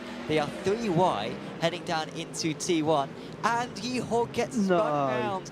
There just wasn't the space, and I think Yeehaw, when he looks back at that one, may feel like he shouldn't have risked it because there was nothing really the 2 cars on the inside could do. No, I think he'll definitely study that one tonight when we finish here. He'll look at that and probably regret the decision he's just made there. And it's, oh, what a shame. He's down into 15th position now. This is Andrew Brown trying to take advantage of picking up that position from him. The saving grace for Zudetskaya is going to be, we know he's got a insane amount of pace in him, and of course he's got a nice bit of clear track in front. We've got Alex in the chat thinking that he turned in a bit too early. Here we go, we're going to replay of it. Let's see how that did unfold. And of course he's got 2 cars on his inside. He's massively taken the racing line. I wouldn't have said turned in too early. I just think 3 doesn't go into 1, does it, Sam? And it just all closed up at the apex. Yeah, Dragotsa could have been a little bit closer to the inside, but like, yeah, I don't think Dragotsa's done absolutely anything wrong there. And yeah, I mean, when you're on the outside, 3 wide, you have to hesitate turning in so much if you're going to, you know, avoid contact. So you almost have some more contact there with Blackhearts and Sova alongside. As Maronsha further up the order, by the way, has dropped down to 5th place. He's dropped behind Carter. Yeah, it's a rather disappointing one for Maronsha. It really feels like he could be leading right now.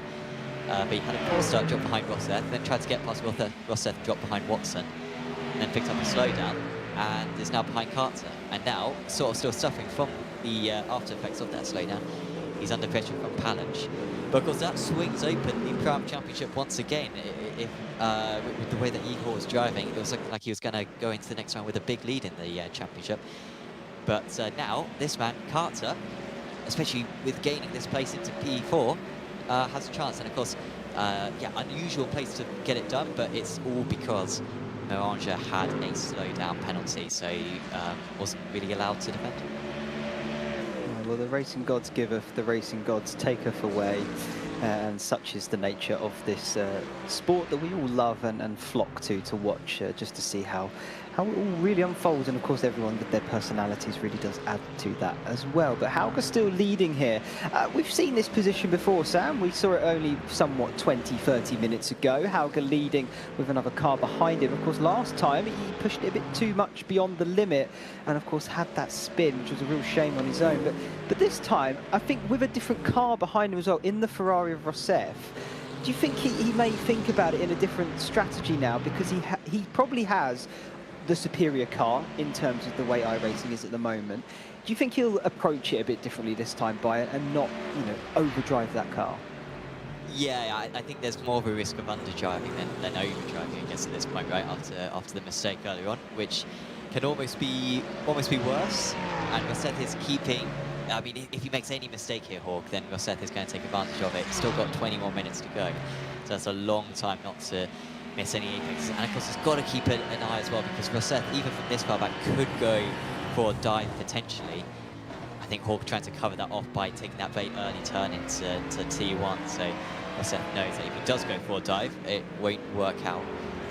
Eric, of course, very experienced, won a lot of races in this series in the past, and isn't pushing it too hard. There's a slight blip there for Hawk. And of course, they have started pulling away a little bit from the rest, and they seem to have the pace on Watson and Carter, who are sort of holding back the others. I mean, Agard not making much progress, Dragotsa not making much progress as well. So it's looking very good for the top 2 right now.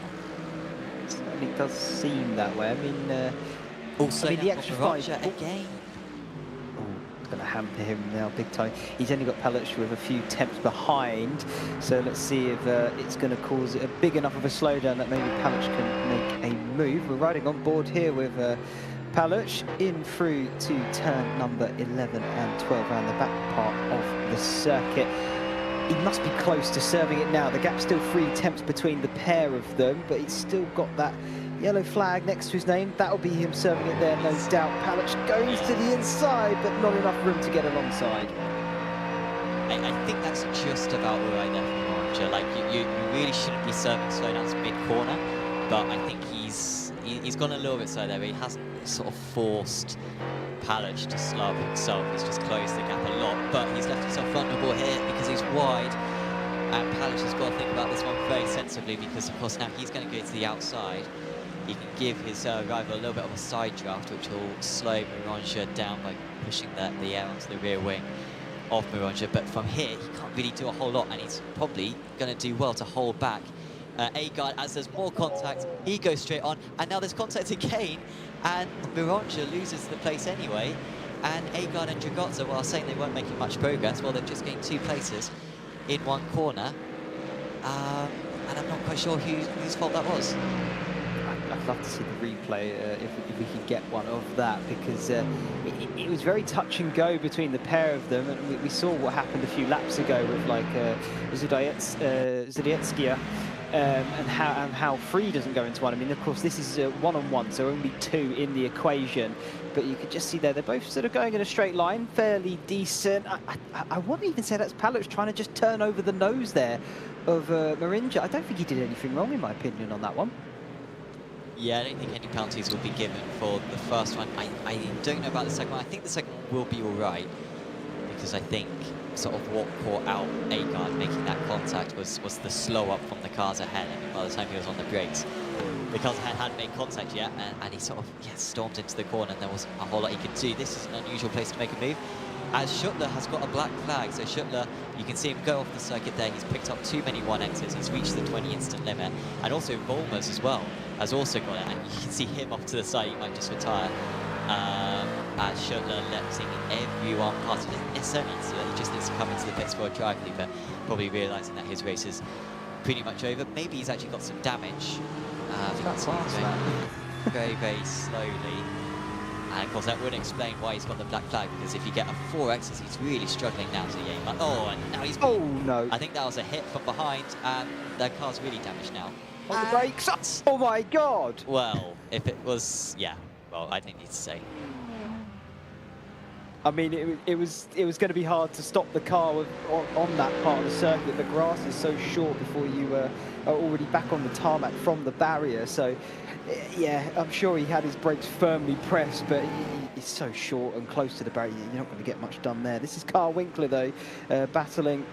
I believe that's a Livingston, no, apologies, that's a Burnand in front of him, and Winkler unable to get the move done on the Lambo thus far. So brilliant defending there from Burnand, as they now get into the part of the circuit where overtaking really does come at a premium. So Anthony, for his PS competition car, doing the business at keeping the pro driver behind. And I do like it, Sam, that we still do have a lot of varying cars in this series, and a Lambo certainly is not a popular one at the moment, so brilliant to see it's here, and brilliant to see that it can still perform.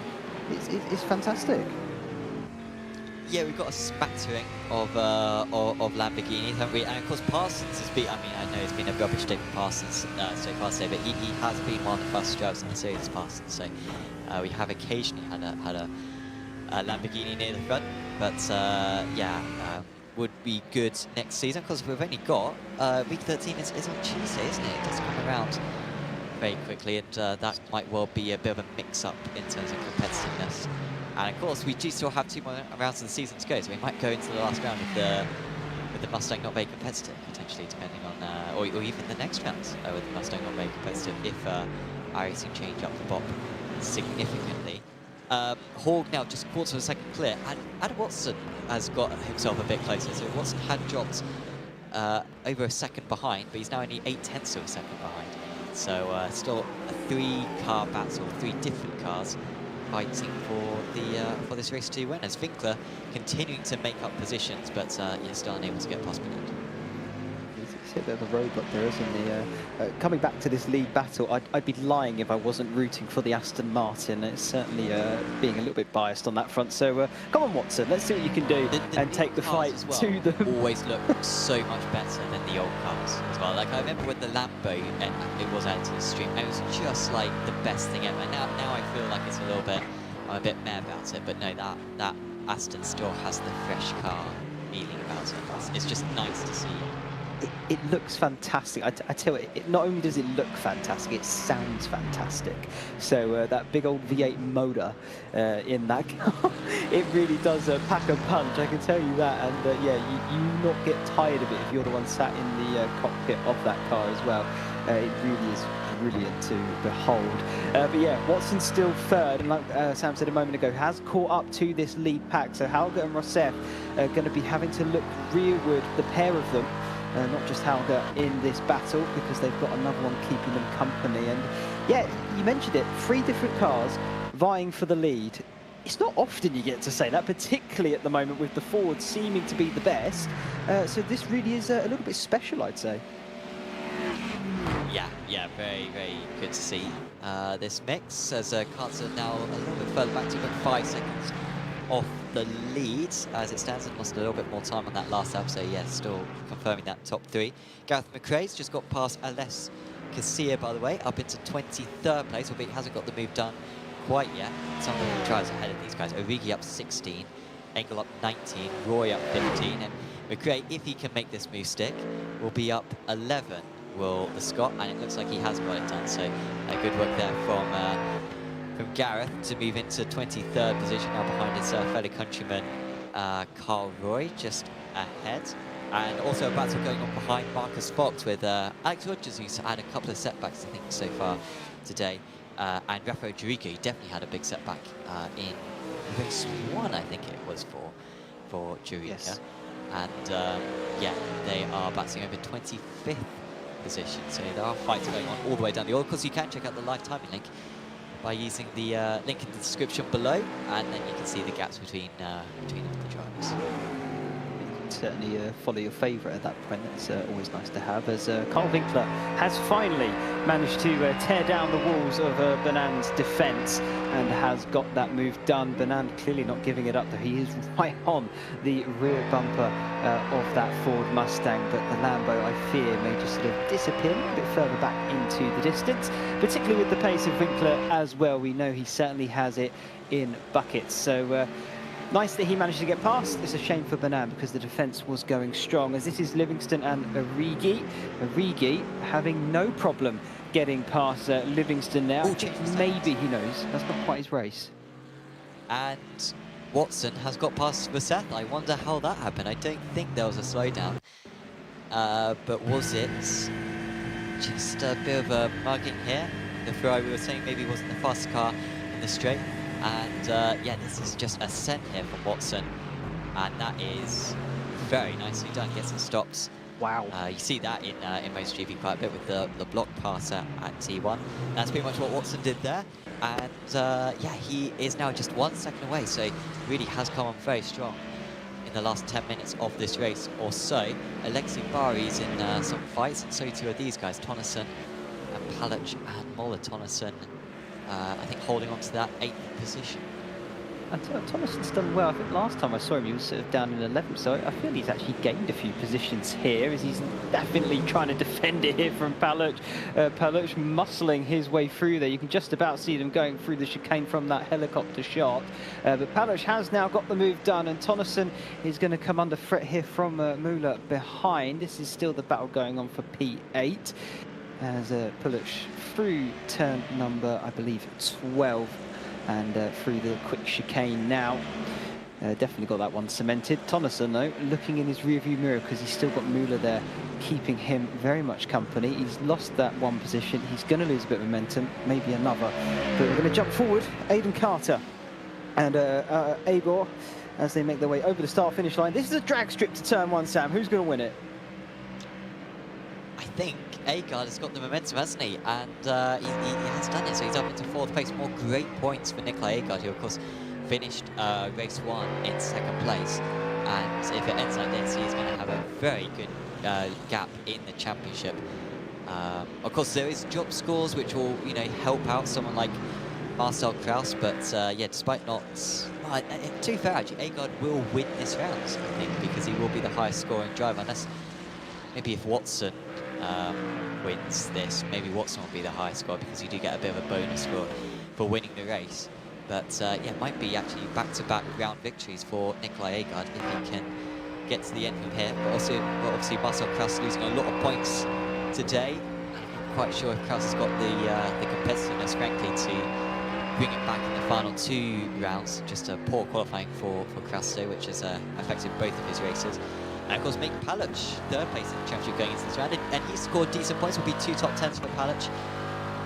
But yeah, Agard will look very, very good with 2 rounds of the season to go if it ends like this, as Nikolai Agard has a slowdown, and that's going to drop him yeah, potentially back behind Carter. Albeit he had already built a bit of a gap, so maybe he will keep that P4. Probably lucky to get away with that one, I think, but gap only 2 attempts there. It depends if he still has that as he makes it onto the exit here. out of turn 15, final corner. There it goes. He's going to be vulnerable now. Yeah, that definitely is going to have cost him there. Aiden Carter in the hot seat here. He's definitely going to be looking to pull out the slipstream and make a move into turn 1. The question is he going to have to do it the long way, or can he dart it down the inside? Look how close he's going to be, practically pushing him. Bit of bump draft up to T1. Surely he's going to pull out and send it. No, he's not. I'm very shocked by that, Sam. I thought the move was on. Yeah, maybe he feels like Nikolai's faster, and so he's just going to follow behind and not get Leo and Moranjo and Palach involved. Maybe he realises he's going to lose that battle anyway, and so yeah, if anything, helping his rival by giving a little bit of a bump job. But yeah, I was sort of half waiting for him to pull to the inside into sort of the pit lane exit down there. As we tune back in with the leaders, still Hawk has led every corner of this 13.5 lap race so far. But let's see if Watson, who's got a little bit of a different attack to Rosseth, can have a good chance. I mean, it seems like Rosseth has dropped back a little bit from these guys on that last lap. He lost 0.3 of a second to the race lead, so maybe his tyres overheating slightly. And Watson, maybe with a bit more straight line speed, we'll wait to see if what setup he's got. Because we saw several times Rosseth would be about 0.3 of a second behind Hawk going onto the pit straight, but not able to do anything with it. It looks like Watson's going to be a similar distance back this time round as well. Seems that way through the chicane there, 13-14. Final corner, Bassine, turn 15. Only 2.5 tenths separating them, around about still that sort of margin on the exit. Who's going to get the better traction now as they get their foot hard to the floor and turn on that loud pedal? Just look at that forward pull away, Sam. I mean, you were saying and mentioning sort of the balance of performance when we get to the next season. If they don't touch the forward, I think I'm going to be gobsmacked, because on a straight, I don't think anything can compare to it at the moment. Through the corners, it very much is sort of even pegging, but the straight, it absolutely chugs along like a steam train. It's insane. Yeah, and he really pulls away quite a bit just on the right on the exit of the final chicane as well. Seems to pull out about half a tenth, and so Watson's pretty much got to get it done around an unexpected part, because of course this is the second way he's closing up. So yeah, it's going to have to be a surprise manoeuvre. Of course, as well at this point of the race, both these guys are going to have to consider how many off tracks they've picked up and how risky they can be. Of course, if you picked up 17, then you cannot afford a contact. Otherwise, that's going to put you over the incident limit and give yourself a drive-through penalty, or even worse, a post-race penalty if you pick it up on the last lap of the race. So you can see Hawk seems, as that's off into the gravel, and that's going to leave him vulnerable to Rosseth. I'm surprised he didn't lose more time there. Did Watson. You can see, despite that, he's still right on the tail of our race leader, but maybe half a chance was opening there. Hawk seems to drive the car in quite hard into these chicanes, and it means that he's very good on the entry, but it does leave him a little bit slow on the exits, and Watson was trying to take advantage of that, but he wasn't able to. I think, though, in that, the car makes up for it. In that it does have such amazing traction out the corner. So I think in terms of driving style, that could be the way to drive that forward, and it's certainly working for Gordon Hauger at this point. Of course, still leading, hasn't lost that lead from the very get-go here for race number 2. Had a bit of a tricky race number 1, but at the moment certainly making up for it. And with the clock ticking down, we're getting into the closing stages of this race now, Sam. So 3 minutes on the clock. I mean, do you think Watson or Rosseth have it in them to take that away from Hauger, or do you think maybe this could be his chance to finally get that win on the board? Yeah, I mean, it looks unlikely at the moment, doesn't it, for that to change. As one position which has changed is Alexei Bari's dropped a couple of places. So he got overtaken by Jack Osborne, I think, down to T1. And then Zwiedecki managed to also get past down to T2. So a couple of, less than strong corners for the Ukrainian. I think Hawks just had a couple of connection things. We saw it a little bit earlier on, him flipping in and out, and it seems to have happened again there, but he is still in this race lead. Not too many other battles going on out on circuits as it stands. This lead pack, pretty much one of the closest ones going on all the way down the order. As I'm trying to work out, are we going to have just one more lap to go. It depends if we cross the line with 28.15, then we'll get 2 more in. But any later than that, and we'll only get 1 more in. It's going to be very close. It's going to be really touch and go, isn't it? 28 now on the exit of the final corner. Hauger there blinking in and out. If we stay on board, then we might be able to see the white flag being waved on the side. No, they got 2 more. Oh, 2 more. By about 2 more. 3 seconds, maybe? Yeah. Hopefully everyone's got fuel for that. Who ran out of fuel in race 1? It was Jack Osborne, right? Someone watch Jack Osborne. Is the weight of that car, because I feel like, well, arguably he's the one who's not going to mess it up after he did mess it up in race 1. Carter, meanwhile, under a lot of pressure from Giotto, we saw Carter let Agard go quite easily, I think, because he was scared of being caught by Giotto, and it looks like the American has closed that gap nonetheless. Yeah, certainly looking that way. Oh, Watson's gone off. Oh, Rousseff has passed Watson. I wonder if that was on his own accord. He just recovered from the gravel trap there, has Watson. Okay, on the exit of 3, down towards the run of 4 and 5, this small chicane here in the middle. Is that a little bit of a snap over steer on entry, I wonder? And, oh, completely hits the sausage curb and through the gravel he goes. Rousseff saying thank you very much. Yeah, I guess just a little bit too much there. He takes so much of it normally, but went over the limit there. Giotto's got a slowdown, so that's going to really hold him back from being able to have a go at Carter. So good job there for Carter to be able to repel that attack. And Carter should be safe now in that P5 because Giotto's lost about a second because of that slowdown.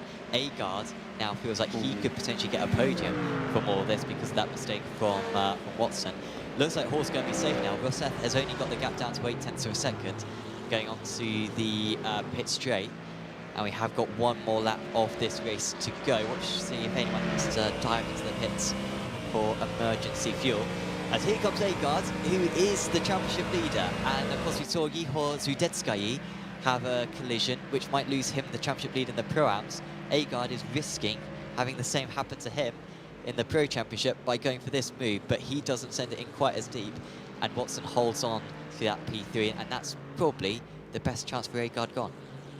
It could be.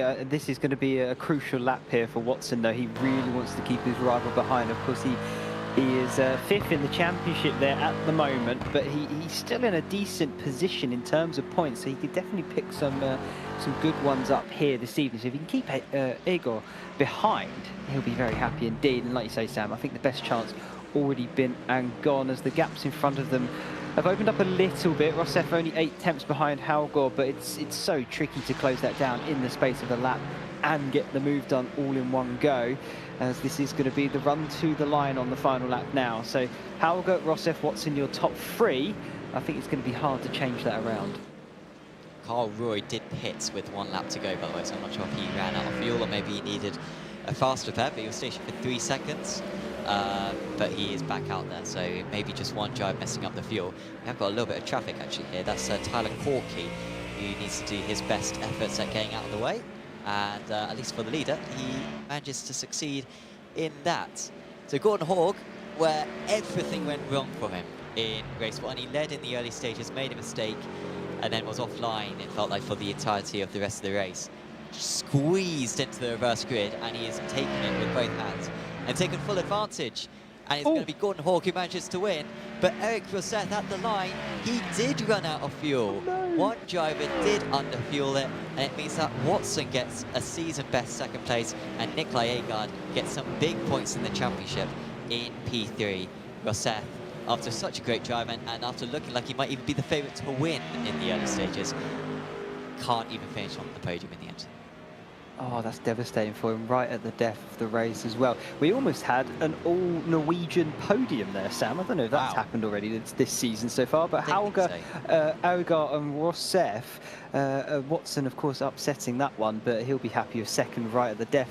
There's Gareth McRae over the line as well, 22nd, Rogers 23rd, Fox, Kassir, Durica, all coming across the line now to finish their race. But I mean, it was a little bit of a slow burner, that one, but still had plenty of action and drama going on through it, Sam. I think that's a decent one in my books, and certainly I'm sure a lot of the drivers out there will be very happy indeed. Yeah, I think Hawk's mistake in race 1 sort of planted the seed in our minds that he could make a mistake at any point. And so the fact that he was leading, and never really alongside, no one ever got alongside him. But there was always that slight bit of tension that maybe he would make a mistake. But whilst a lot of others were picking up slowdowns and off tracks and mistakes, he kept it absolutely calm as anything. But thank you very much for joining us, Ashley. Very much appreciate your company. Hopefully you enjoyed the racing, and well, I think we'll say goodbye for now. Yeah, no worries. Thanks for having me. Been a pleasure, and yeah, certainly will be happy to return at any point should you need me again. Awesome. Thank you very much. Thank you. That was Ashley Deadman, who I think did a very good job at jumping into this round of the championship. Of course, you know, there is only one David Sampson, but there is also only one Ashley Denman, and that is who we experienced today. So thank you very much to Ashley for helping out with this broadcast. I think we can go through the final results. I think all the drivers have crossed the line now, and in the top position in the end, it was well, in race 1, of course, it was Ihor Sudetskayi, but he did not have a good race 2. Of course, that contact 3 wide on the outside drops down the order. So it was his prime rival, Gordon Hogg. Quite incredible. 2 different prime drivers winning the race. Quite incredible. Watson in 2nd place. I mean, Aiden Carter, what a great round for him. And he's sort of overshadowed by his fellow pro-am drivers. Only in 5th position, but good points for him. I'm not quite sure where the points stand actually after that round, because I guess Yehor and Yehor and Gordon and Aiden all scored similar amounts of points actually, so that Pro-Am Championship still very much alive with 2 rounds of the season to go. And of course, congrats to Simon Andre Livingston. There were issues for some of his amateur rivals, Martin Varga and Jakob Trinkel, of course, the biggest of those.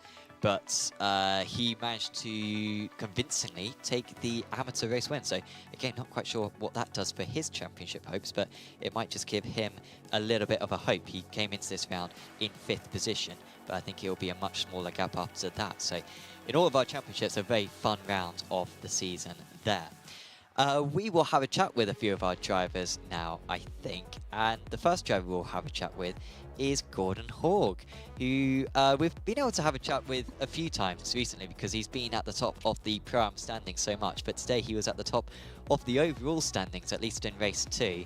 Congratulations, Gordon. That is by my reckoning your first win overall in an Apex Racing League event. Is that correct, or am I wrong on that? Yeah, you're very correct. I mean, what a crazy race to... in the first race, I did a mistake, and then I had to go back. I think I finished 10th, I think, in the first heat, and then was very happy to see that that also was the pole in the second heat. So... but I knew I couldn't make one mistake because they were right behind me, both Rosette and Watson, and yeah, I'm totally exhausted. I can imagine. I mean, it was pretty tense for us to watch that in that race too, because yeah, of course, we sort of saw your mistake in race 1 and thinking, you know, half an hour without making any mistakes, not picking up as like a slowdown. We saw, you know, some of the drivers pick up a slowdown every sort of 5 minutes or so, but you were able to avoid sort of any errors like that. What was sort of what were you like focusing on outs in the lead in order to keep that lead? Was there a part of the circuit where you felt you needed to be fast, or was there a certain sort of line that you were trying to take? I mean, what were you trying to, you know, stay aware of when you were in the lead then? No, so I was fast in some areas of the track. And then they were gaining on me other places. I had to defend on a few laps in turn 1 because they were too near, so I just had to go for the inside. But at the end of the race, I was hoping that I could just be in front and not make any mistakes, really. And also with the setup, I tried the setup from last week on Tuesday, and the sparks were flying everywhere, so I had to lift it up a little bit. And then I think my lines over the sausage curbs was much more aggressive than a few of the others behind me, because I saw that I was gaining in those corners. So yeah, super happy with the car, super happy with the track, and of course this win, fabulous for me. Yeah, really, really fantastic work for yourself. Of course, we head into next week. Of course, will be week 13, and there's a chance that maybe there'll be some changes to the Fords. Are you a little bit fearful of that? Like, how is your, because you seem to really be fitting well into the car, so are you a little bit concerned that they're gonna, you know, tweak one or two things with the Ford in a few days' time? No, not really. I'm more concerned about the Cup car, the Porsche Cup, because Of course, yeah. Yeah, that will be a big change for us. So yeah, maybe they gonna change a little bit on the GT3 cars, but hopefully not too much. Yes, yeah, very much, yeah, curious as to what the Porsche Cup car, of course, ABS and traction control, both on the new Porsche Cup car. So, yeah, we'll be very, very interested to see what that's like in week 13. Well, congratulations, of course, Gordon. Is there anyone you want to give a shout out to? Yeah, the Sim Racing Norway team, of course, and the other Norwegian drivers on the grid, and of course you guys. Fantastic stream, so I'm gonna go and watch the race now afterwards, I think. Awesome. Well, thank you very much for having a chat with us, Gordon, and yeah, congratulations on the result. We'll see you back next week. Yeah, thank you. Next week. So that was Gordon Hogg right there. I'm just looking on my laptop at the moment, just uploading the results very quickly, so we can you know, discuss it with a few of our drivers. But next up, I'll drag in Simon Andre Livingston, who had an absolutely terrific round of the season and was able to take a convincing race 2 victory. Simon, congratulations on a very good result there. Well, take us through race 1 first off, because of course, as per normal, you're right in the thick of the action, but we're able to gain quite a few places, seemingly. Yeah, the lap 1 there was crazy. I don't know how I survived it, or I still can't believe that I survived. It was people spinning, crashing into each other, cars flying everywhere. I think I was on the gravel 3 or 4 times just to avoid stuff, and somehow got through. And from then it was just to stay calm and get the heart rate going down a little bit again to get back into focus. And race 1 worked out really good. Got a great position for race 2 and managed to keep it clean in race 2. So really happy with the whole, yeah, both the races this race weekend, if we can call it that. Yeah. I mean, it's a really good point score for yourself.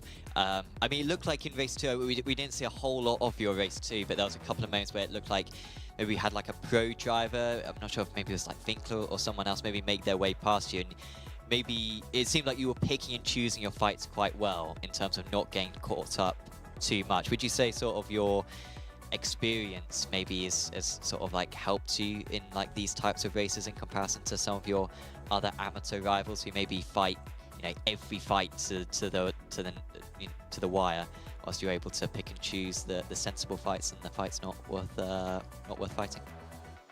Yeah, I think so. When I saw Carl was skating on me, I just saw that, okay, first good spot to let him by without me losing any gap to the cars in front and the cars in back. I just let him go, and then I could stay on his rear for as long as I could manage, and then he was up front fighting the guys that I was kind of just staying behind in the middle stint, I think, of the race 2. So yeah, I guess my experience from driving a lot of series, and also like the way I am when I do racing, I kind of feel like if I know that I can win the fight over 10, 20 laps, then I will grind it out. But if I know that the only thing this battle would cost me is pace and probably the race, then I just try to find a way to make myself lose as little time as possible. So I think that it's worked out great today, to be fair. It absolutely did today, no doubt about that. In the championship, things are looking very exciting for you because it was an incredibly bad round for all your rivals. Martin scored 0 points. Jan Schuttler scored 26. Artem only 38. Jakub Trinkle 0 points as well. So you're now up into, of course, we didn't have Christian Maltrek around. Yeah, just really crazy just how few points some of your rivals picked up today. So you move up into second place in the championship. You're 30 points behind Artin, but have outscored him for the past 3 rounds. So with 2 rounds to go, how are you feeling about your chances, which looks quite unrealistic after the first 3 rounds? It looks like Martin was going to run away with it, but you've really been able to close that gap a lot in the last few rounds. Yeah, what is that famous saying? To finish first, you first have to finish. So I guess like I've just been sticking to it the whole season. Have had bad races, like you say, but I just try to always stay calm, finish the races, pick up the points wherever I see it's possible. And I probably some of the rounds now been more thinking of. In the beginning, I wasn't thinking too much of the championship, just trying to see if I could gather a win or something. But through the end now, I have been more methodical, thinking like, okay, if I do this situation, I'm probably going to end up spinning out, so losing points and stuff. So right now, it looks like I'm doing a comeback. So I will see. Bathurst is one of my favorite tracks. I don't know if I'm fast enough there, but I will give it a shot. And then we go to Imola, I think, for the last one. So everything is possible, so just have to see. The guy that has done the best total of races will be the winner of the championship, so hopefully it will be me for once. Sick of getting second. Well, we wish you the best of luck, Simon, on that one, because yeah, like you said, you've certainly put more effort into it over the years than anyone else. So yeah, wish you the best of luck for that. Is there anyone you want to give a shout out to? Yeah, first I will give a shout out to Twite Park, and secondly to, now it's just you, Sam, so I don't know if I should thank David, but I will thank him anyways, because he's probably going to watch the stream later. Legend. And to everybody that has been helping me during this season. They know who they are, and I'm really grateful for all their time coaching and helping out. So that's all from me, Sam. Awesome. Well, thank you very much for having a chat with us, and yeah, once again, best of luck for Bathurst. Yeah, thank you. See you. So that was having a chat there with Simon Andre Livingston, and next up we will have a chat with Adam Watson, who quite ironically on the one round that David wasn't around, he had his best round of the season so far. Congratulations, Adam. That is, yeah, a very good result for you today. I'm not quite sure if you're the highest point scorer, but you're right up there in terms of being one of the highest point scorers. Yeah, how are you feeling after that? Because it looked like a pretty tiring day of racing. I like how on the tracks I know I'm going to do really bad on, I do really well on, and the tracks that I expect to do good on, I have disasters. But yeah, no, today's been a long day. iRacing need to sort the Mustangs out, because no matter what we do with the Aston, the Ferrari and everything else, you can't keep up with it in a straight line. It's not right. It did look pretty painful coming out the final corner. You guys sitting about quarter of a second behind, and then it would go up to about 3.5 tenths, and then by the end of the straight, you'd maybe get it down to like 0.3. But it did look very, very tricky. I mean, was there a way in your mind that you felt like you could overtake? I mean, was there sort of like another part of the circuit where you thought, if I can nail those couple of corners, I can maybe get the line for this corner, or were you just waiting for a mistake from Gordon? From Gordon, I had to try and I was quicker through mid corners, so like over the bumps and stuff like that. I made one mistake on one lap, so I just took too much of it. But if I could put the corner too much, like where you're able to, I was able to get the run, because corner speed I was a lot higher. But yeah, no, the Ford, it was just painful because they would just pull away from you even in slipstream, but they could be 0.3, 0.4 behind and be alongside you by turn 1. I don't get how it's comparable, and it just makes the racing difficult for anyone who's not in that car. So are you looking for us to Tuesday then? You got your fingers crossed that there might be a bit of a bop change? Fingers crossed, but I don't know. We were expecting one this season. We never got one. Whether we'll actually get one or not is another question. Hopefully we do, but hopefully they don't ruin the Aston as well, because it should be good at, other than the 2 long straights, it should be good at Bathurst with the over the hills and stuff. So we'll be interested in that one. So, but yeah, we'll see what happens.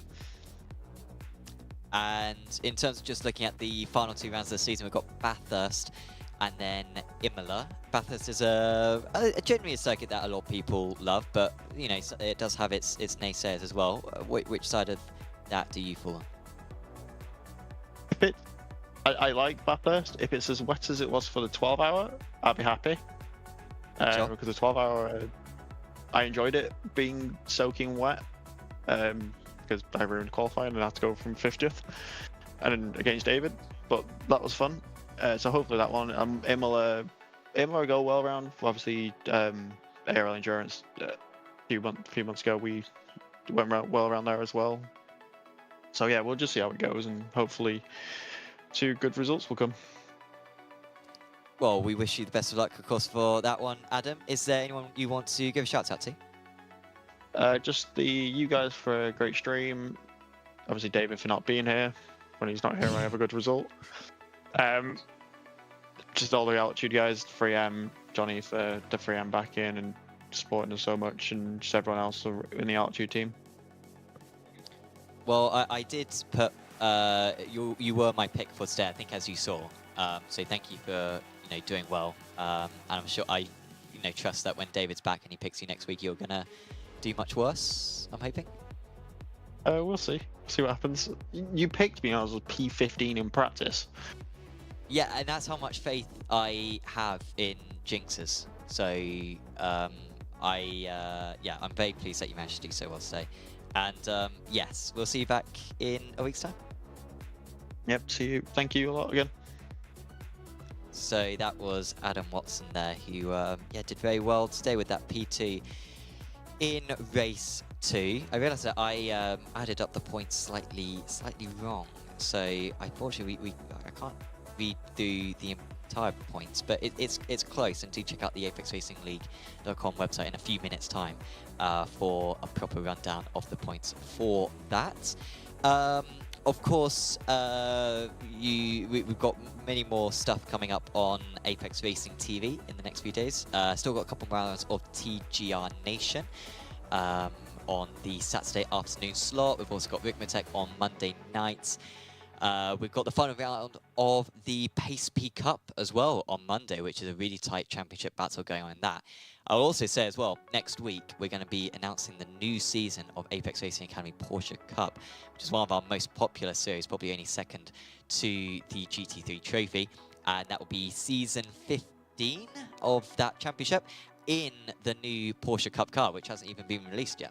So that will be starting in January, but sign-ups open next week. So keep an eye on the Apex Racing League website for that. And also check out the Apex Racing League Discord.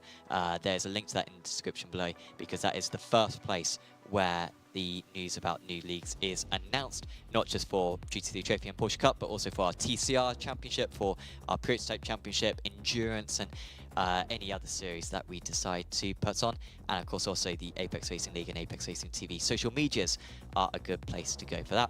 And one last thing, of course, Apex Racing Academy have got their Black Friday deals still open. And you can still get 40% off a annual silver subscription by using the code BF2025. So just head over to apexracingac.com for more details on that. But for now, from myself, Sam Fitzpatrick, and from the Apex Racing TV esports studio, we're going to say goodbye, and we'll see you back next week at Bathurst for round 7 of the season. See you then.